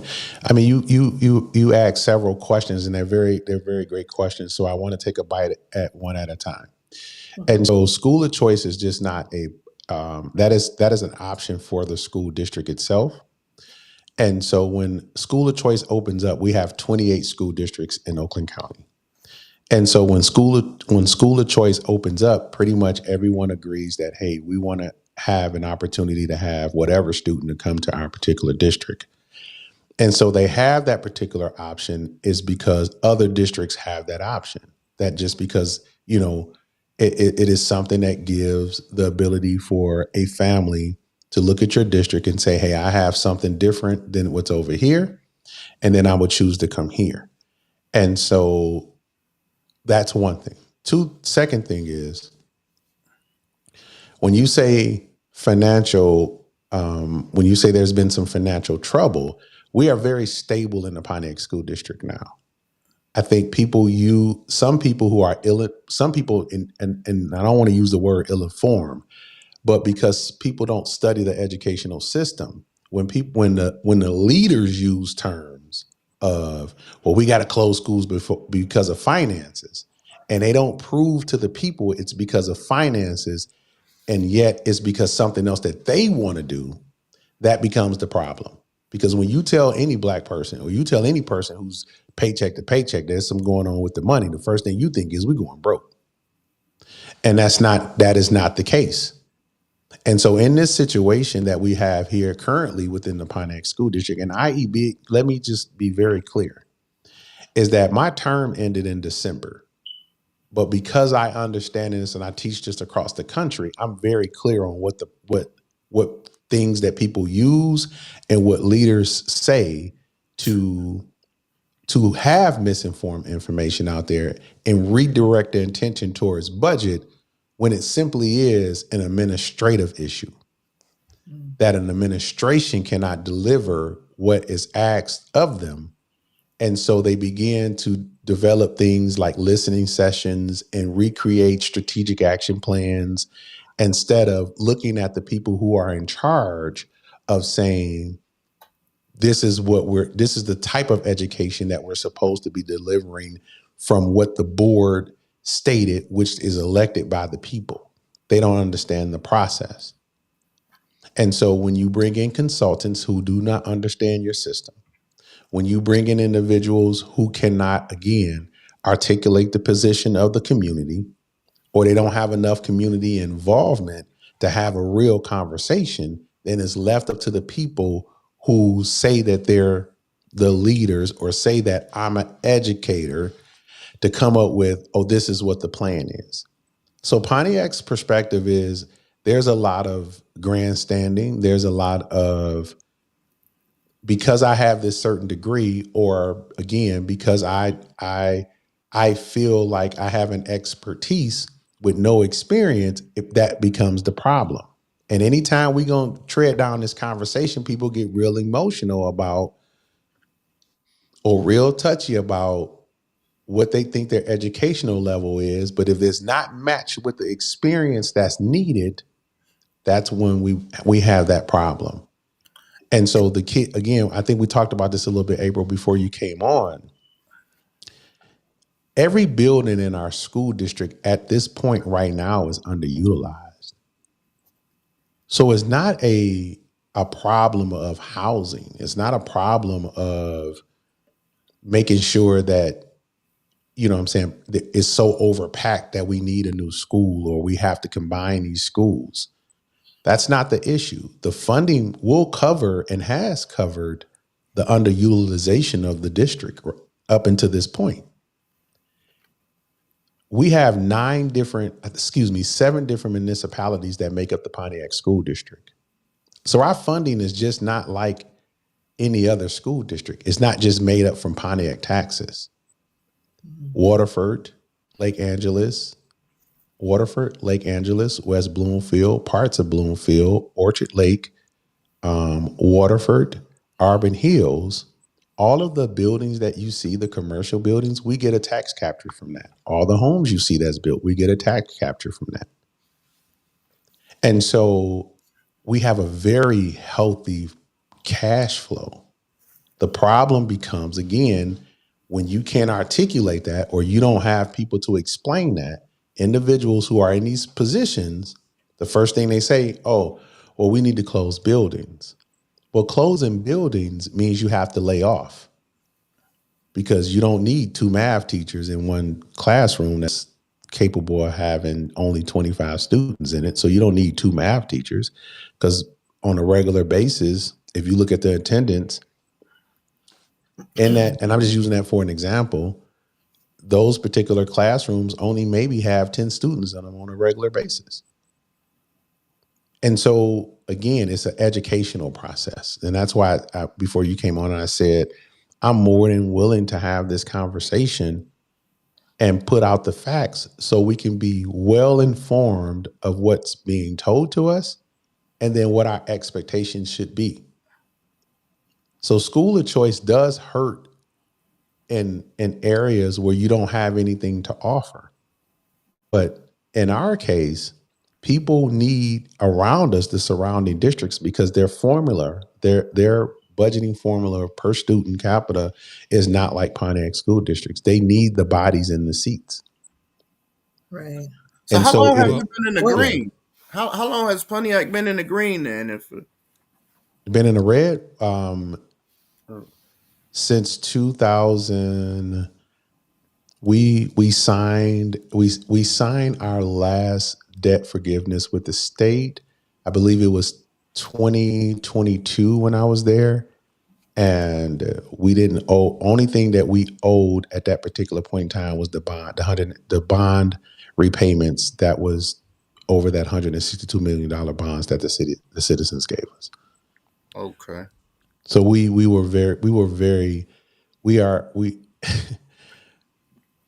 when done correctly, we are in a very good state. We are in a very good place.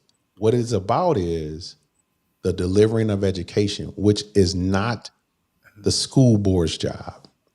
We're supposed to oversee it, and we're supposed to look at it and say if it's not working, be able to work with the superintendent and administration, and then be able to change it.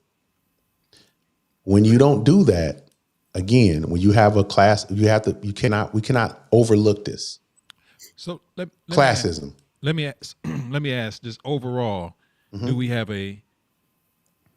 for those that don't want to, just cut to the chase, do we have a failing school district? Pontiac, is it yes or no? It's a failing in your opinion. In my perspective, when you say failing school district, again, we're talking about education. Yeah, right. So do I have some, according to what I believe our school district should be? I'm going to say yes. And that's But it's hard. not, but it is, again, that yes is very fluid because it's about an expectation and the reality of what we can offer. Right. Do you feel so I have a question, Gil. You mentioned that that as far as other communities are concerned, the per capita spending per student, are, did you say that is about the same as in like other communities around? Do you have a figure like what is that number in the Pontiac district versus in Bloomfield? Do you know what that I is? don't, I don't, I don't know that number out hand right now. I have it. I don't have it in front of me at this particular point. But what I can say is that we spend, considerably amount more per student than other districts Okay, so the because issue of, is not a financial one, is what I'm understanding you saying. no, it's not. And I can't think of, and I say that in my professional experience and just wholeheartedly in my just common sense, it is how we deliver the education. And that is that the delivery of education is based upon an individual's community. So what you have coming to and every student is not coming to our school district poor, broken, don't know how to read, don't like people throw these numbers out without looking at holistically where our child is coming from. And I use this as an example, just a basic common sense, right?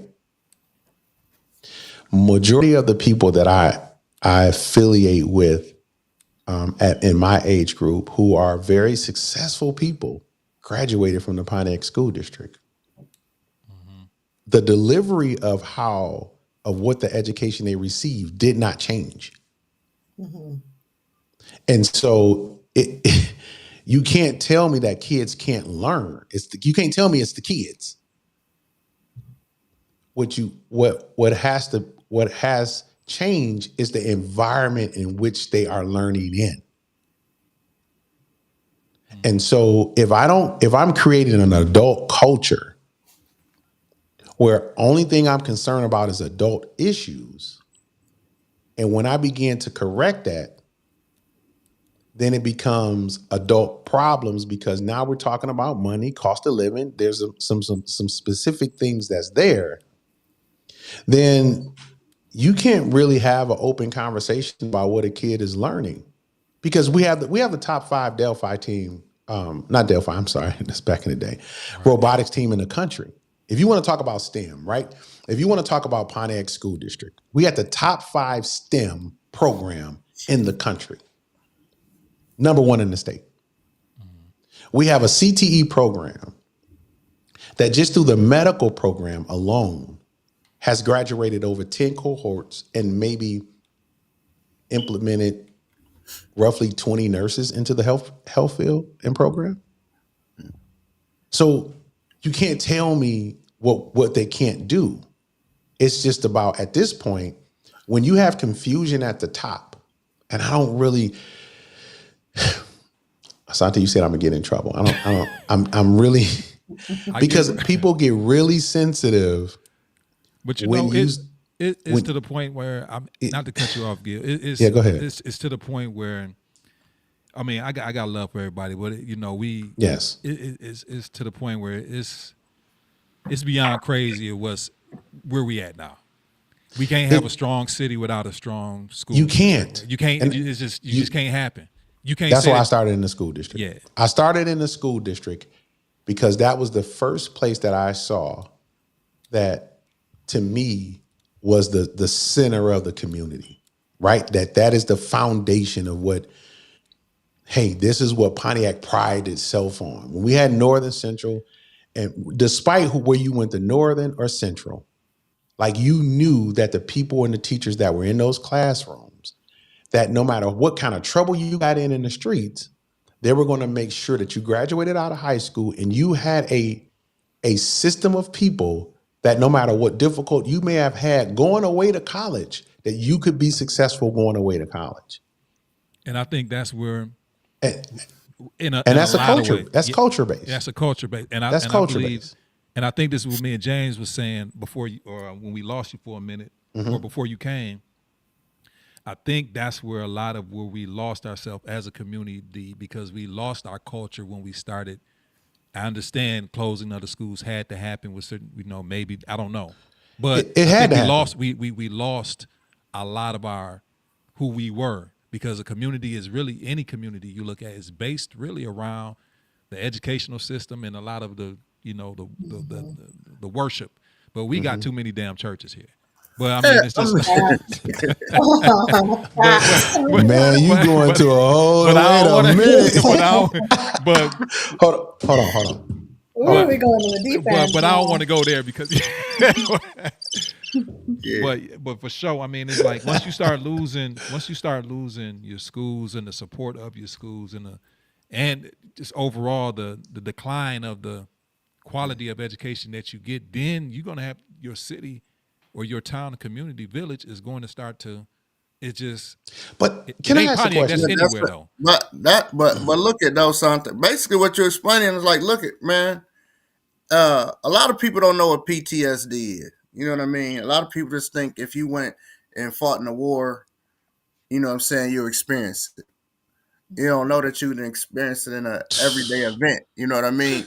So if you're looking at Correct. the trauma Correct. that the city has went through throughout all of these years, Gil just actually educated me on something as far as the teachers, and I wish people had talked about the millage or whatever and stated that these teachers are actually making these funds. But when you go in to these issues that the city has had and the trauma that the city has had over these years, it knocked the wind out of you. If you keep on, you know what I'm saying, just keep going through shit over and over, not only with the school district, but different things, housing, everything. You know what I'm saying? Like the city of Pontiac have been getting beat up for over 30 years. When did they close? When did they make them close the project? Pretty much. The You got to project's literally closed when I start. first got here. You literally have to So start it from was there and look at the 2000. trauma from there. The last family that moved out of the projects, because my students, when I was teaching over at Bethune in '97, I didn't become a police officer until '98, '99. About '99 was the last family that was over in the projects before they moved them off Telegraph, moving into 2000. Yeah. So Yeah. you got to look at a lot of people started. It wasn't just smart. I knew kids that was from the project that was way smarter than me, bro. And I'm just keeping it a buck. But Yeah. when you take somebody from one place to another, when you make somebody, you know what I'm saying, leave from one place to another, or they have to be moved from this, or you closing these schools and you merging this shit, that causes trauma. And a lot of people are so used to the word, and I hate it because they use it so much now. You know what I mean? That it Yeah. takes away the effect of the word.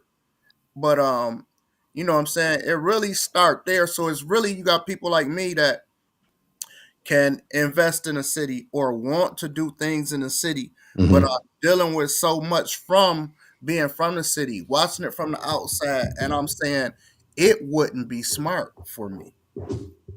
It wouldn't be smart to leave my kid there. It wouldn't be smart for me. You know what I mean? So it has to be something that makes the city attractive, bro. There's nothing that makes the city attractive, bro. I don't. Well, can I speak to something real quick before I lose a thought? So this is just from a outside point of view. I'm originally from El Paso, Texas, and moved around quite a bit. when I think of Pontiac, and Pontiac, I love the city of Pontiac. And sometimes I feel like I have love for the city more than people who were actually born and raised in the city. So where I see potential, and I understand what you're saying, James, because when you have been, maybe you're born and raised in Pontiac, have seen a lot of ups and downs, seen some hardship and all that, it's hard to believe that there could be a resurgence or that there could be potential. So I understand that, but I think that the mistake that our community is making, and we could do better, is there needs to be more conversations like this. There needs to be levels of transparency within our Mm-hmm. leadership, and then also we have to take ownership as a community. Our parents are, it's not just the teacher's job to raise your student, right? Right. So not Mm-hmm. not we talk about trauma. There's a lot of things that start from home. There's single parents, single parent mothers trying to be on survival mode while dropping their kids off. They're going off to work, then their kids go home and they're by themselves, and then we all the extra things that were meant to help a student, after school programs, Mm-hmm. recreation facilities, those things are not in the community. And that's just from a point of view of what it is from what I've seen. So, but there is potential, and there is change. I do believe that change will come, and I do think that it starts from home. And also the teachers need to get paid more. I know that when I first, this years and years ago, I remember that used to be an issue in the city, in the school, within the school district. Teachers would stop actually showing up because they, first of all, they're dealing with some badass kids, because maybe they're not getting the level of mentorship at home, or there's some behavior issues, and they're not getting paid enough to deal with those type of issues. So a lot of teachers they're not invested in the students. But April, They should have been. but April, to your point though, before you take a job, shouldn't you know what job you taking? Yeah, absolutely. So if I take a job where I know that I may face a student that's coming in and may not have a meal, Hmm. I knew that before I took the job. And here's where the word I professional think is I different than, and I'm not, I agree with you. I agree with this to a certain degree. And I work with NEA as one of a great sponsor of ours nationally, right? And we partner with them a lot, the National Education Association, for those who may not know. They're great partners with us at NSBA and CUBE. And so we have this conversation and we always talk about teachers getting paid. right, And yet you still have people still going in that profession, just like you talk about police officers or any other public service where you're servicing people, right, that you will consider them to be underpaid because they're servicing people, and you don't know what kind of people going to come to you on a regular daily basis. But there is, as a professional, there should be a sense of pride that you have that I can dominate over what's being presented to me, or get the professional development, or seek the leadership or executive professional development that I may need to dominate what's coming in before me. And so we touch on a lot of points when we start saying, yeah, the teachers don't know. But I'm gonna be honest with you, like, we right sized, according to our school district and according to Oakland County, we're comparable to other districts when it comes to funding and getting paid for our teachers. Yeah, I see it now, Now, Gil. I see it now. but what's required, what teachers are saying, because they come to an urban environment first, basically we should get hazard pay. hmm And I'm just using that for instance, because they're saying I don't have to deal with that if I got hired in Bloomfield. Well, you didn't get hired in Bloomfield when you put the application in. Right. right. And so because you wanted your footing in the door, you chose to come here. And because that we feel like the teachers who are in front of our students care. Now, my perspective is a little different than other board members or people who have sat on the board before, because I worked in the district before I got on the board. So there are certain levels and cultures in the school district that the school board would never understand, because it doesn't even get to their level. Mm-hmm. And so you're right. When it comes down to parents, and I'm gonna put the national hat aside and the state hat aside, and I'm gonna talk about Pontiac.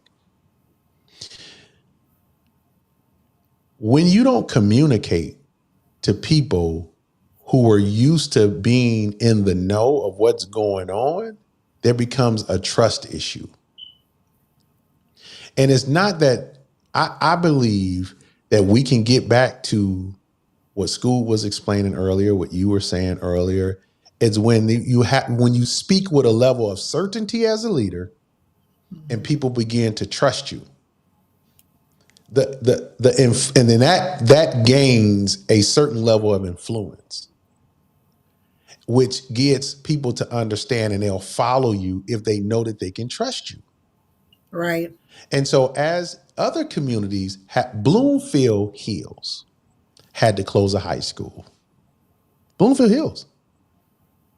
And it was news, but that community understood, because the school board, the community themselves, made it very clear that if we don't do this, it's a possible chance that we're going to effectively burden or put a heavy financial burden on our school district. So it's how they communicated the message. Mm-hmm. And we can no longer be fearful of the things that we need to do.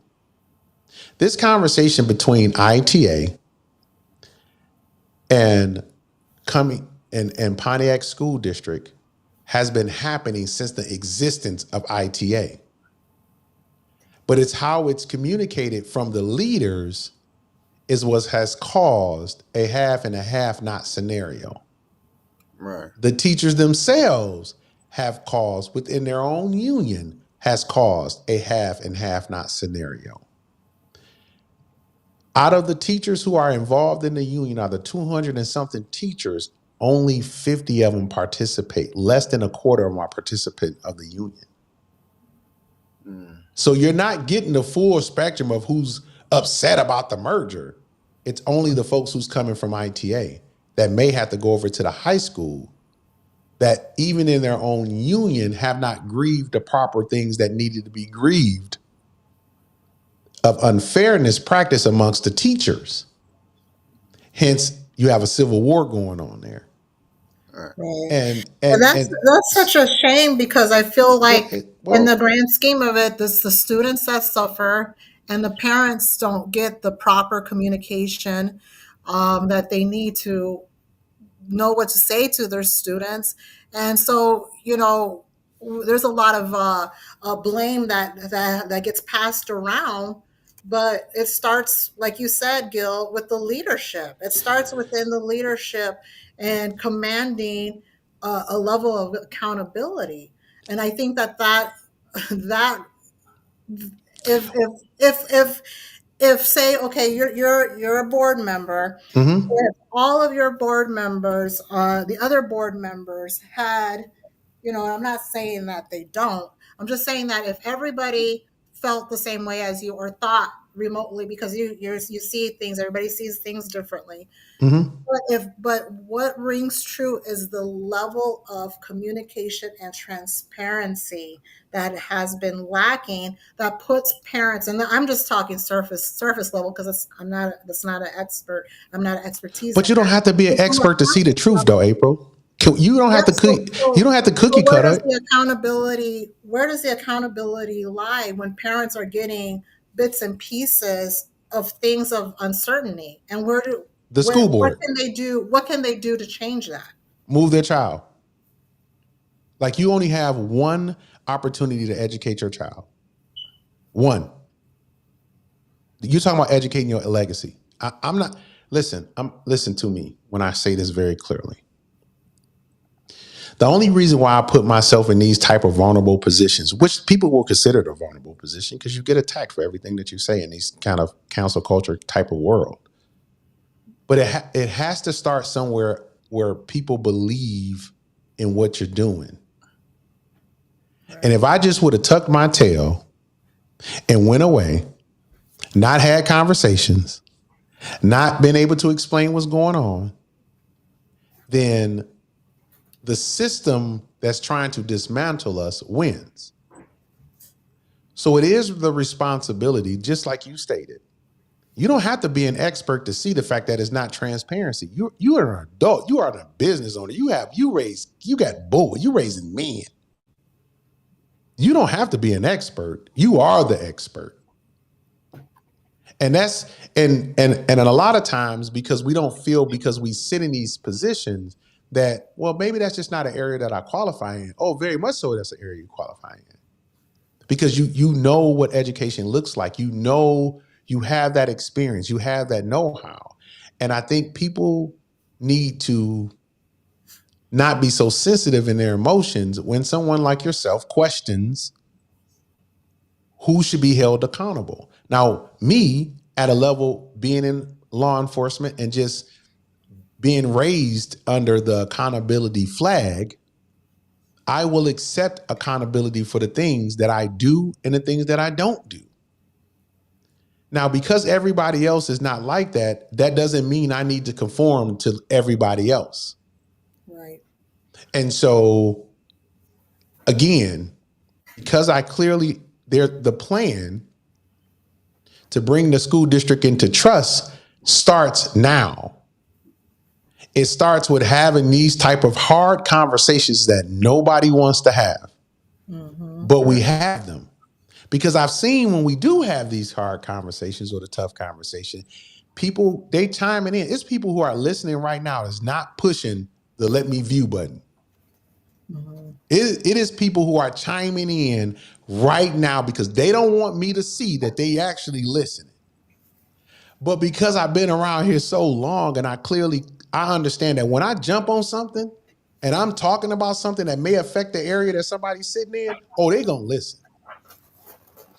But not only they're going to listen, it's the way that I deliver it as well. Right. I even had to learn in a certain instance to say that, no, it's not that I'm upset the fact that what happened. I'm disappointed in the fact because it affected this. So it's actually beginning to understand and really taught me how to articulate a position, even when it opposes the things that I do not like. And at an executive level, Black people need to understand that we have to be taught that. And we have to be willing to be open up to that. But when you have trust issues and you have transparency issues individually, and it creeps in to be a bias, you carry that with you in the decisions that you make on a daily. I understand that now. So when we have these conversations about ITA, like you'll never hear anybody dispute that I'm telling the truth. It's just how I delivered it. And when I went back and started thinking to myself and saying, nobody ever questions the fact of what I know. It's just how I said how I know it. Mm-hmm. And so now I've gotten into a point where I'm like, I need to have more practice, because when you are a person of authority and you have no problem making decisions in a room full of people who do not know how to make decisions, you're always going to be looked at as the person who's more aggressive. Right. And because there's a world around us that's systematically trying to tear down, I believe, the voice of a man, white, black, blue, or green, then it becomes a problem with trying to make sure that you can build that trust and that capacity of transparency. And so that's why we're starting this whole educational system and having this educational consortium with having this conversation here. And we're going to continue the conversation and say, hey, this is what the rules are. Now, the ITA conversation, to get back to you, It started a year and a half ago and I recorded it. Reason why I didn't put it out is because I didn't want people to feel like I was attacking them. But I'm going to put it out because now we're in the space where people can hear. And I asked a group of ITA and Pontiac High School folks, would you want the same access to the CTE programs and AP programs that ITA have as students in the Pontiac School District? And they unwaveringly agreed yes.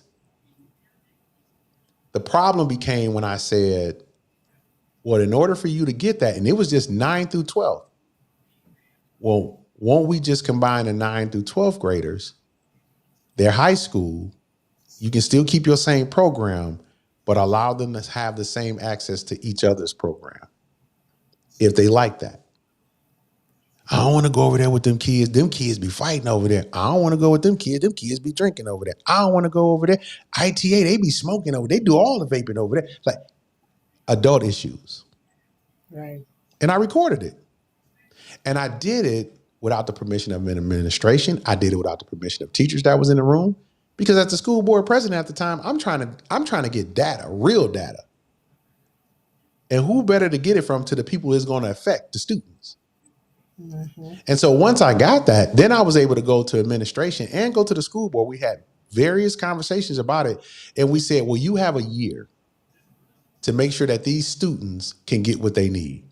Because I'm above the culture will happen. I'm above the adult issues. We don't have to talk about the adult issues.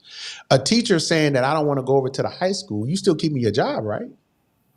You feeling uncomfortable around black children have nothing to do with me. It has nothing to do with these children. That is your own problem that you might want to work out before you get over here. Oh, you have a problem with teaching Hispanic students? Well, you might have a problem with going over to ITA. And we're not going to create a system where only the good kids or Hispanic kids are over here because you feel that Hispanic in the cultural and racial differences in the Latino and black community, that they feel that my students shouldn't be over here. Those are very real issues. And so when that happened, Gil, do you feel that sometimes maybe the teachers might be a part of inciting that? Oh, for sure. Those differences. I wish I had another button. Don't know until they, the kids are modeled by certain behavior. The kids watch and they model behaviors that they see. Yes, and I can prove it. Listen, I haven't been to a school board meeting on purpose. I watch them online because I know my presence is going to upset folks. Just to the point of I wanted people to clearly understand that these are adult issues. And if the so-called problem is removed and your issues still continue, then the so-called problem wasn't the problem. Mm-hmm. And so we still have the issue.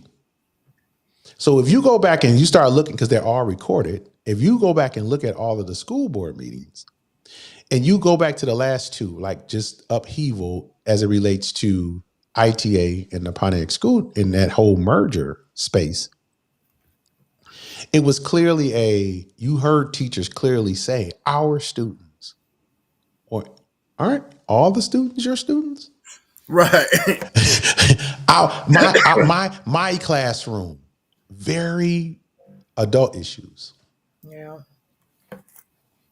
So you can really be, people can really, if you just drill down to what the issue is.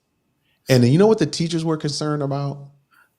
Is because I'm fearful because of what I heard that goes on over there. I never visited over there.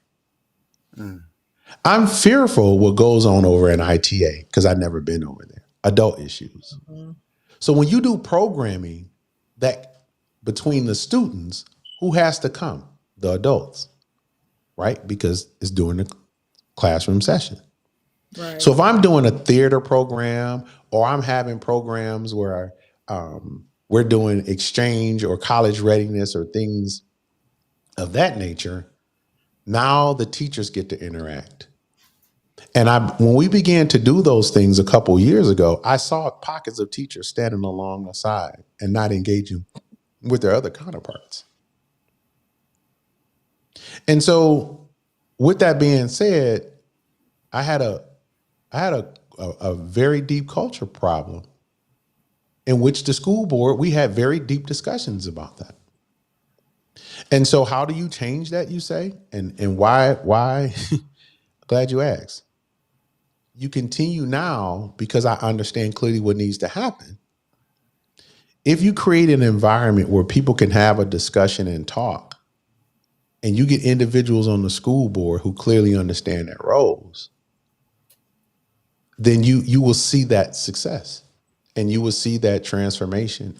And so now I've just taken it upon myself, because I just got to honestly say it.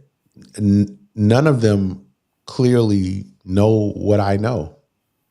They don't study this the way that I study it. And it's okay. You don't have to. So because I know it, I think it's my responsibility to make sure that I know how to articulate the position, and then how to clearly make sure that our educational system still survives during this upheaval that's being created at the federal government level, that personally is not going to affect the school district, Pontiac School District, as much as it would affect an ATAP or PAE, or where you see other charter schools or Walton Charter Academy. And that's my concern. All of their programs. It's going to cut all their programs. Exactly. And that's my concern as the mayor, as your new, your soon to be new mayor of Pontiac. My concern is the whole city at this point. And so I've been having conversations with PAE. I've been having conversations with those that over at Walton Charter. I don't have to have the conversations at the Pontiac School District. We can clearly see what's going over there, and I plan on not interrupting anything that they have going on thus far. However, we're going to be okay in Pontiac. Right. Hey, just real quick though, I like to say, because I got to jump up off here, man, that number one, if parents have all of these questions, quit going and asking one person and then saying that you tried to do something. You have to go to the meetings. You have to go to the meetings. And if you feel that something is out of line or you have questions about it, you get people together to go with you. You know what I mean? And you talk to people about these issues, and you have to go express these issues. Because if you never say nothing about it and you just let it go on until it blow up, then it's too late. You know what I mean? So parents literally have to go to if you have a problem with your child at school, something, you need to go to the school. Number one, you talk to that teacher and you talk to that principal. If you can't get it resolved, then where do you end up at? You need to You don't just let it go. No. You go to the board. Yes. You know what I mean? So that's a big issue. You have to go out, step out of that norm, the uncomfortable. Oh, I don't want to talk to them people. I don't want to. This is your child. Yes. You know what I mean? And I'm not saying that all parents are bad. They're not bad parents. It's just that we don't always want to put ourselves in an uncomfortable position. But at the same time, you must do it if you want to get the damn job done. Correct. You know what I mean? So I just wanted to jump in here and say that right quick, man. Don't complain if you haven't tried to tackle the issue. For sure. Right. You know what I'm saying? That's it, man. And I got to get up out of here. Should I supposed to been gone, but appreciate you, man. I did get some information too, man. I got some information, man. I didn't even know about the Public Act 451. Look it up, because we're gonna have a very healthy discussion around that. Thanks for jumping on, man. I'm gonna wind up closing it down too, man. Yeah, I'm glad that you came on, bro. And just contributed. Period. April also. Shoot, I'm gonna. I love April's questions, man. I love her questions, man. But yeah, I'm gonna probably be back on here tomorrow, man. But yeah, every time you come on, man, that's why I just sit and I just listen, man, because I don't know everything, and then sometimes you just be so passionate about the city or the school or just whatever, for sure, man. And we all have our opinionated type of feelings about it, man. But we all want the same thing: success. For the city, you know what I mean? So yeah, man, I'm glad everybody came on tonight. We're gonna go ahead and end. But thanks for popping on, everybody, the Pontiac WYAC. For sure. I'm going to be on back tomorrow night. Scoob, if you ain't at the club, holla at me, dog. You gonna be at the club? I'm for sure at the club tomorrow. Ain't no telling where he gonna show. He'll let us know on Facebook. Right. But, Man, I got candidates to support, man. I seen you. I gotta get I in for other appreciate you, work. man. I appreciate you, brother. I appreciate y'all, man. I do, man. Thank you. Gil, All right, before man, y'all have a good one. all right, Scoop. Gil, before we get out of here, man. Yeah, for sure. Is you got a kickoff or anything coming up, man? Or I mean, I know. So listen, it's starting to happen. we do like and I wouldn't necessarily say a kickoff. What we've been doing over this last 60 plus days or so is that we've been, if you want to have conversations where you want to ask questions, because it's really, people they want to get some results. They want to get answers. And so I've asked that you contact or shoot me a text 248-892-8200 and say, hey, I got about 20 people. We're at my house. I'm gonna fry some chicken or pop some popcorn, and I need you to answer some questions. And we've been showing up, man. And we've been showing up at houses and these small birthday gatherings we've been getting invited to. So we've already kind of kicked off the campaign. Now, do I plan on, once the signatures are all in and we are verified that, hey, we are rolling this out and we are the candidate, for mayor, we will have a party. But I think I kind of put that on the back burner because people had answers and people wanted to, why now, Gil, and why, and I was getting those type of questions, and I'm Mr. Get Us All in the room, like, because there's no question that I don't feel that I can get the answer to, and then there's no question that I feel that when you're talking about this city that I can't answer, and because I feel like that, I put myself out there, and it doesn't matter where you're from, it doesn't matter.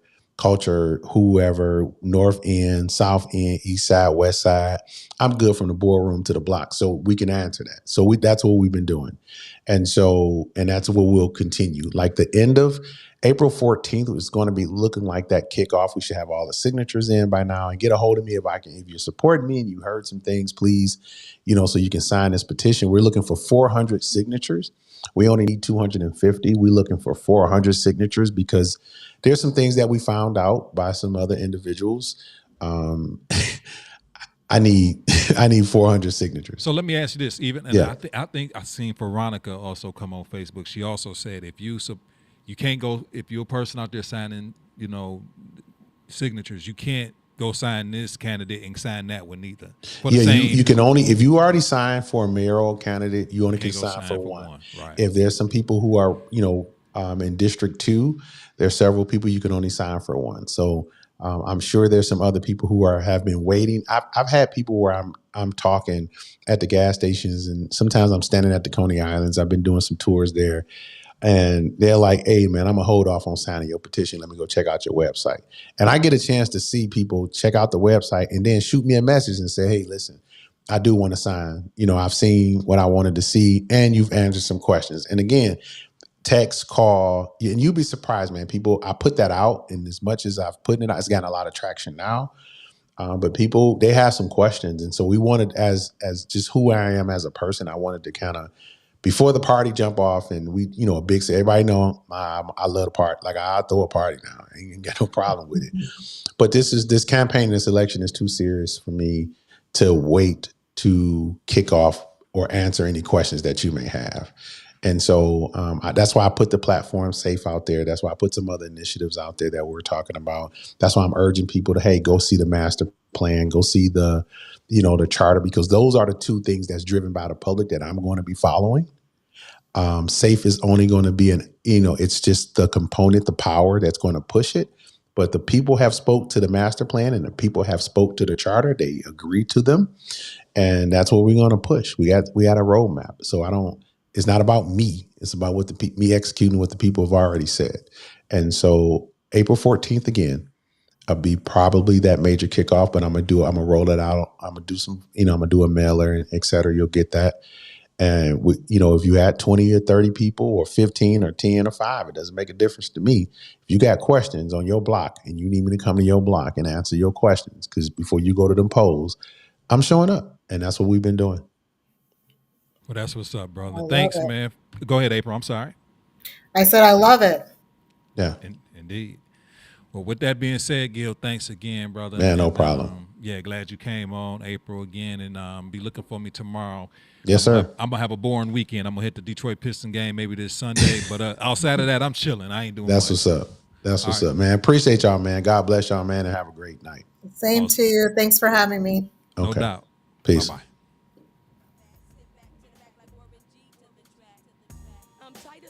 All right, you guys, we are signing out for tonight. We have had Mr. Gil Garrett, a great man. I really like Gil. I mean, he's always been just, ever since I've known who Gil was, he was always just a good guy to me, you know, and I know he's got a heart for the community. I know he's for the community, you know what I mean? And I know, you know, during the political season, everybody gonna have their platform, but I can only vouch and say for who I know personally, and he's like one of the only ones that I know personally, you know what I'm saying? I know some people running for different districts, but I say probably out of everybody that's running for different, you know, seats, out of everybody, I say maybe Gil is probably the person I know the best, I think. So I can just say from a personal experience, he's a good guy. And he has a love for the city, and he wants it to be better than it was yesterday. And, you know, so please follow him, see what his platform is all about. Tomorrow we should be back on here. I don't know what time, but also check out tomorrow, the Queen of Car Loans and Dr. T. They're going to be on at 8 o'clock tomorrow morning with their guest. And, you know, I'm going to be a little bit more, I'm going to be a little bit more current on here. Just some things I had to take care of, but now things are more situating and slowing down for your boy. So I'll be back on here more frequent, and hopefully I can get the squad to join me more often. James, April, is Coco Molder. Maybe she'll jump on sometimes here and there. You know, and whoever. And really, like I say, this is an open forum. People could come on. They can come and talk about whatever they. Hey, look. And at the same time, also, here's the thing too. There's no hold bars. If a person come up here and they have a certain ideal or a certain way of thinking or a certain, that's their thoughts. You know what I mean? I'm not here to say, hey, put a disclaimer and say, hey, that's their thoughts. Look, at the end of the day, we all adults. I got a platform. People come on here and they say how they feel, and you know, I just sit back and listen and give the people an opportunity to have an opinion. But I have fun doing this and coming and having a platform within the community. So with that being said, keep God first, family second, and you third. And in that order, you should never be made last, because the last is always made first. I'm out, y'all. Y'all have a good night.